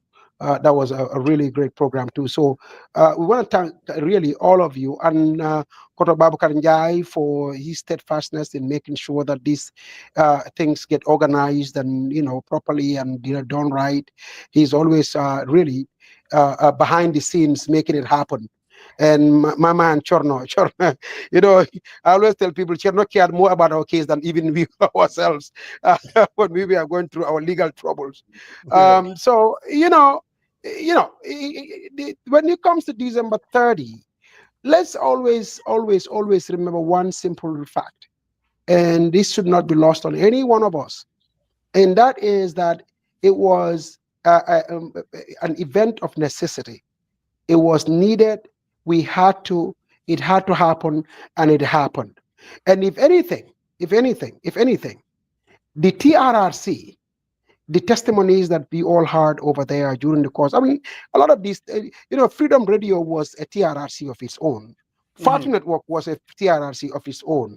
All the platforms that we used to have during the struggle were TRRCs. I mean, everything we are hearing from the TRRC, we have been literally been discussed live on these online radio stations that we used to have. So many people did not believe us. They thought all of these things were just propaganda. They call it opposition rantings and all that kind of stuff. But then TRRC took place, and it basically vindicated every action, every movement, every word, everything that people did to dislodge Jammeh, because everybody realized at that point that really this man, the kind of monster that we were dealing with. Because if anybody had any doubts, I think by now you know that we were dealing with a monster. And so whatever had to be done was done to dislodge him from power. And December 30 was critical to that, was central to that, was a big part of that, was a catalyst for that. So we need to always remember it like that. This thing about, rebellion. Nelson Mandela was a rebel. George Washington was a rebel. I can go through a list. All the people that we are celebrating today for having ushered in the kind of change, transformational change that we are all benefiting from. Gambians wanting to go to America, people celebrating South African sort of at the end of apartheid in South Africa. These things were led by literally rebels, people who were committing acts of treason. I mean, if George Washington had failed, he would have been literally executed by the British. That's how serious it was. So what I'm trying to say is that rebellions are not a bad thing. It all depends on what prevailed. With what we had then under the Jammeh regime, rebellion was justified. And in fact, now that the ECOMIC is here, that's another, and I think that's the single most biggest vindication of December 30, because what it has proven is that Jammeh could not be removed simply by vote, by the ballot, that is, and he could not be removed simply by civil protest. What had to happen was guns had to be drawn and man told to leave otherwise. And that's exactly how he left power. No matter how we discuss this, no matter what we end up with, no matter how we pontificate and rationalize this and discuss it and take positions, let's always remember these key points that I just articulated. And so, personally, for me, I want to really again celebrate our spouses. The Horajas, the Princess Empress Jazz, Alaji Jaja Nyas's wife, Alaji Barrow's wife, Papa Fal's wife. I can go through a list. All the wives and spouses are my own wife, Mariama Mane. I can go through a list who literally were there for us, stood by us, and made sure that they held the fort when things were really very difficult. And again, these folks, they are usually not mentioned, but what they did behind the scenes is just incredible. The emotional ups and downs and the roller coaster and the struggles that they had to endure up to this day today are just phenomenal. But they are all, that was their contribution towards the struggle, so they are all central to the struggle. Not to mention the family members. When you look at Jagajan's own family, Sigajan, who literally, the auntie for Njaga's children, stood by them, fought for them, worked hard with them, make sure that one of them even just was celebrated in the U.S. Army. I mean, these kids are doing wonders, Njaga's kids. So really, thanks to her steadfastness, standing up and being there for the kids, making sure that they don't miss their father, as in terms of the support and the help that they needed and the guidance that they needed, and the whole family, the mom, Yaya Yasin and all of them. So I can go through a list. If you go to each family, you have people, individuals like that, who literally were there behind the scenes, struggling, making sure that they kept, they held the fort. My own mother-in-law, Auntie Fatunjai, and my own mother who just passed away. All of these people were behind the scenes, standing by us, encouraging us, being there for us. I mean, the struggle in of itself, your humble selves that are here on this program. I mean, traveling to Minnesota, making sure that you are there in the courtroom, to stand by us, work with us, be there for us. I mean, financially, for me, when I was in prison, the financial help that was just coming into Pariama from my own family members here and you all in this struggle is incredible. I mean, the Malamin Dabos, the Ansumana Dabos, the Fajujus, and all the people that were in Atlanta here supporting my own family behind the scenes, incredible people who are never mentioned, that nobody even knows what they did. So for me, I really always, when I reflect on this, I realize that this fight was all of us together, and we all did what we had to do. Every single Gambian, because even the voters in 2016 really did their part, and they are central to the struggle. So in the end, when we celebrate, let's celebrate each and every one of these people, and let's celebrate each other, and remember that what we fought for, what we stood for, and is what we will continue to stand up for, and make sure we achieve that country of our dreams. It's not easy. It's not an easy road, but we are making steady progress towards it. When I say this, I know everybody, oh my Baro, Baro. I get it. Let's keep scolding Baro. Let's keep confronting Baro. Let's keep raising our voices to Baro, and let's keep reminding him that we want a certain kind of country. And he's listening. I can tell you guys, he is listening. Is he doing it all right? No. There are a lot of areas that need a lot of improvement. But when you look at other areas too, we're making steady progress. So let's keep the fight, and let's not stop. Let the opposition parties continue their effort, the things that they are doing on their end. In the end, that country that we all aspire to achieve through peace and through the struggle and through civil strife, we will be able to achieve that country. So for me, Father Mose, I just want to say, pray for our comrades who died, in that fight, all of them, Solo Sandeng, Jagajan, Lamin Sane, Jalaji Jajanyas, and the many hundreds who died. Data Haidara. I can go through this list and I cannot end it, because there are too many people who actually died for this struggle. So in the end, December 30 is a part of a bigger struggle, and it really was central to it as everything else. And we need to make sure that, and the government itself, and I know you guys mentioned this, the government needs to step up and make sure that they fight what we fought for. They memorialize these things, and then make sure that they make it as part of government's activities, government's efforts to sensitize and educate the people about where we were. Because if you don't know where you came from, you would not know where you are going. Definitely. People need to know the struggle that got us to where we are today. Once they know that, I think they will appreciate where even we are today more. Because a lot of people, I mean, especially those who came in 2016, they thought that, elections just happened, boom, Jammeh was gone. Then I think most of these people don't even know Data Haidara. They just hear his name in the media. They don't know what he really fought for, and the Good Morning, Mr. President piece that he used to write. All the sacrifices all these people made, the Femi Peters that we lost recently, and the many people that we lost recently after the fight. They all died because of the struggle. The wounds, the tortures, the humiliations is what actually killed these people. So please, Gambia, let us continue to remember these people in our prayers, and let's make sure that at every event, we remember them in those events and mention their names. Let our kids know about them. Let them remember them as the heroes that they were. So that finally, when our kids want to aspire to become somebody, they don't have to go to South Africa to seek to say Mandela is who they want to become. They don't necessarily have to say, I want to become Steve Biko or this person or that person. No, you have your own Mandelas here. Let them aspire to become like the Honorable Usain Dabo. Let them aspire to want to become like Honorable Oje Jallo. Let them aspire to want to become like Honorable Halifa Saleh. Let them aspire to become like Honorable Sidia Jata.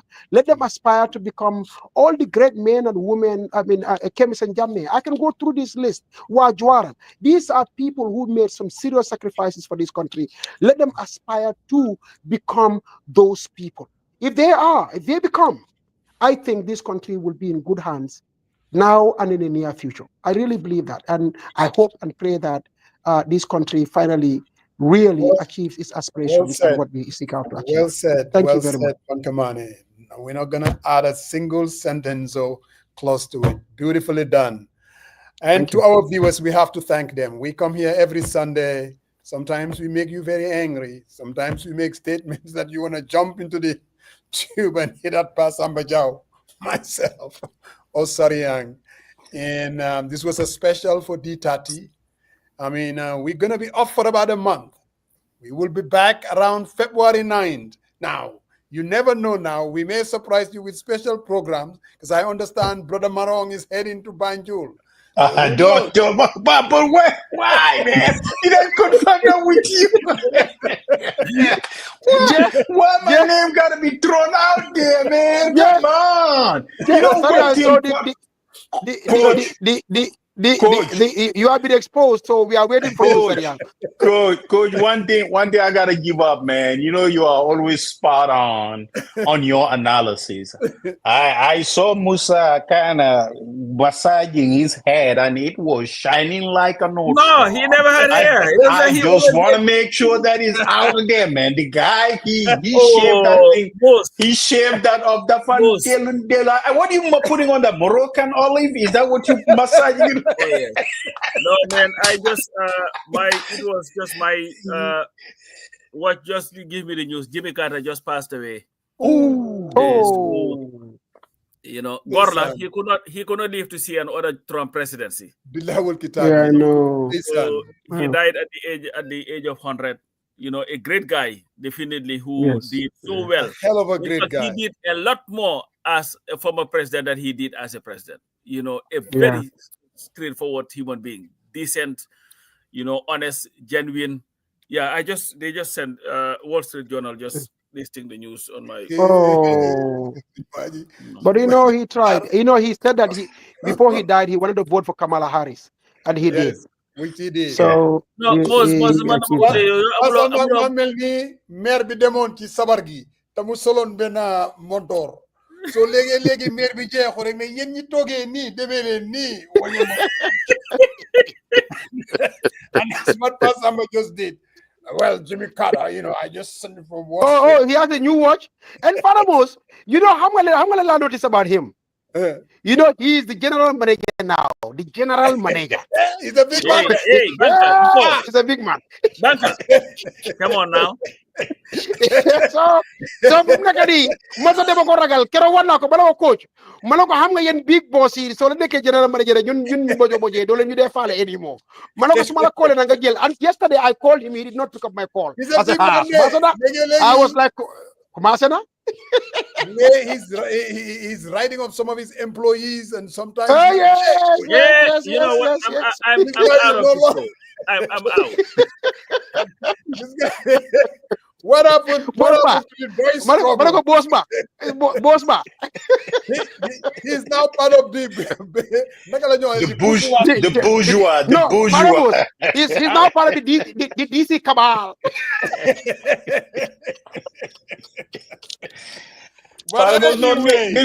This makes sense because I'm a coach Lego Sasoko invited Munila no due to work schedule. I'm a busy Toram. Now it must make sense. He's part of the DC group. The DC group. Listen, you know these people. You have Banker now who's gotten fat again. I saw his story already. You know, he's really getting fat again. No, coach, I told him. I saw him in Atlanta in September. I shake his hand. Manako Gambia watilede. I'm telling you right now, Kolea biyete malonde. No, I'm telling you. The guy was like walking like this. It was like sorry, let me ruffle your feathers a little bit. Baro jamano noveli. Baro jamano noveli. Baru jamano diara. No, why Banka? Musa Yanga Banka, and how he used to kill us with this exercise regimen. You know, I have to show you how to do this exercise. You see? No, why? I am getting back in shape, Nak. I am getting back in shape. You are fat. If you see me today,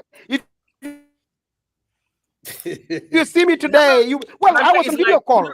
When you saw me, did you think I was looking fat? Really? Yes, you are fat. You know how Aroka used to use look? Seriously? No, I am getting weight, but I'm not fat. I don't think the banker is fat. The banker that I saw today, I think is someone building muscles. I mean, Father was getting about you know, I mean, let's. I am very fit. The only exercise that banker does is lifting the spoon and putting it in his mouth. That's it. I just came back from riding my bike. The money ride bike big time. Oh, really? All right. Well, I'm just glad you finally accepted your dangalel and decided to just go bald. This is good. Money. Why would we lel de? So why lel? I'm not going to mungi sol Nike cap. I want him to put that. No. Man, no, made. Okay. Why? To be honest with you, on my hair, you don't have. No, why, man? When my hair grows, you can tell the man from there's a space over there that is starting to look like it. But Musa resisted it for years. It's just like what Charles Barkley used to tell LeBron James, come home, brother. No, he saved everything up. Musa, the beard is up, the hair is up. Try to keep it simple, man. But he looks young. But he looks younger than Coach. Musa is these people, the fila guy di neka ñom ñaar coming after me. No. When it comes to when you look at your videos, I'm watching you guys right now. You look way younger than both of them. Really, you do. Yes. Yes. You look way younger than all of them. Let's do a challenge. No, let's do a challenge. Those Pan-Africanist I'm a Pan-Africanist. No. But one day, Banka. He's a maggot. I'm like, okay. Banka, we can put all this to rest. Let's do a beard grow challenge, hair grow and beard grow challenge for about a month. And we all come here and sit on this platform. That's it. Be careful with that one because we want to have full hair. Everybody. Yes. No, but wait a minute. Your coach, you also grow a hair. Your hair is not going to show up because you're No, you're not going to do. You're not going to grow any hair. So this is the problem. One of us will grow hair. You will not grow hair. Thank you, Sol Baji. No, wait a minute. Keep on the deputy managing director of NSS. Sol Baji. These are the people. And you know, Hanga Mom from Nekani, Sol Baji is on steroid. This guy is my man is from Nekadi. So I had to Barossa. The family I mean, he gets man Solbaji like if I want to piss him up, I'll be calling him. The moment he picks up the condom, like Adama Baro, Manopi. When you said bodybuilder, he's gonna write a dissertation. No, then he will commit suicide. Banka, you should have showed up yesterday at the dinner and you tagged Saul and now you said, hey, the menu was really great, man, and I think he's gonna. And you know, it's funny. The Saul that I used to know, and the Saul that is so energetic. I mean, Saul is on fire. Wow, what happened to my man? When Saul used to be on Fatu Network with that education, yes, I think it was a different Saul. Malala, he's my man. I think We are good friends. Baro definitely But I don't know Musa, what you better, Musa, don't. why? Huh? I want you not to go there because this whole Trumpism 2021, you want to take that route, Saul will be all over you, man. I'm telling you, you know. But I think anyway, he's just way too guys, politically active now. It was a good one. And we will be back around mid-February. And then, like I said, I'm going to be in the Gambia. If we happen to have a special Cooper program. will be doing his thing. And you know me, I'm going to be in the provinces. If things are not working, I'll do live and direct and tell you. If I see highways like Atlanta, I'm going to do a live program. I'm going to call it for what it is. And Musa, you'll be shocked. I mean, now we have the battle heading highway, like two-way lane, yini. Why are we surprised? Oh, no. Why are we surprised? Why are we surprised on Mashallah. this? So the moment I step out in the Gambia, then I Europe. I mean, the places, you know. So, but anyway, guys, thanks a lot, Banka. It's good to hear your voice, and thanks to all our viewers. We come here every Sunday because of you, and you guys never failed us. Yal nañ Happy New Year in advance. Yal nañ ko fekke degen dewen ak jàmm, and we will be memorializing and celebrating D30. We refuse on this platform to forget them, and we will never forget them because they paid the ultimate price. No matter what anybody thinks, Monday du moko don defi, and a whole lot of 90% of us wouldn't have done it. They had the courage to do it, and in their courage, they made a difference. Thank you, D30, and thank you to my colleagues. I'll talk to you on the other side. Pap Samba. Inshallah, Musa. Hey, say hi to man. now. Say hi. Inshallah. Inshallah. Farma.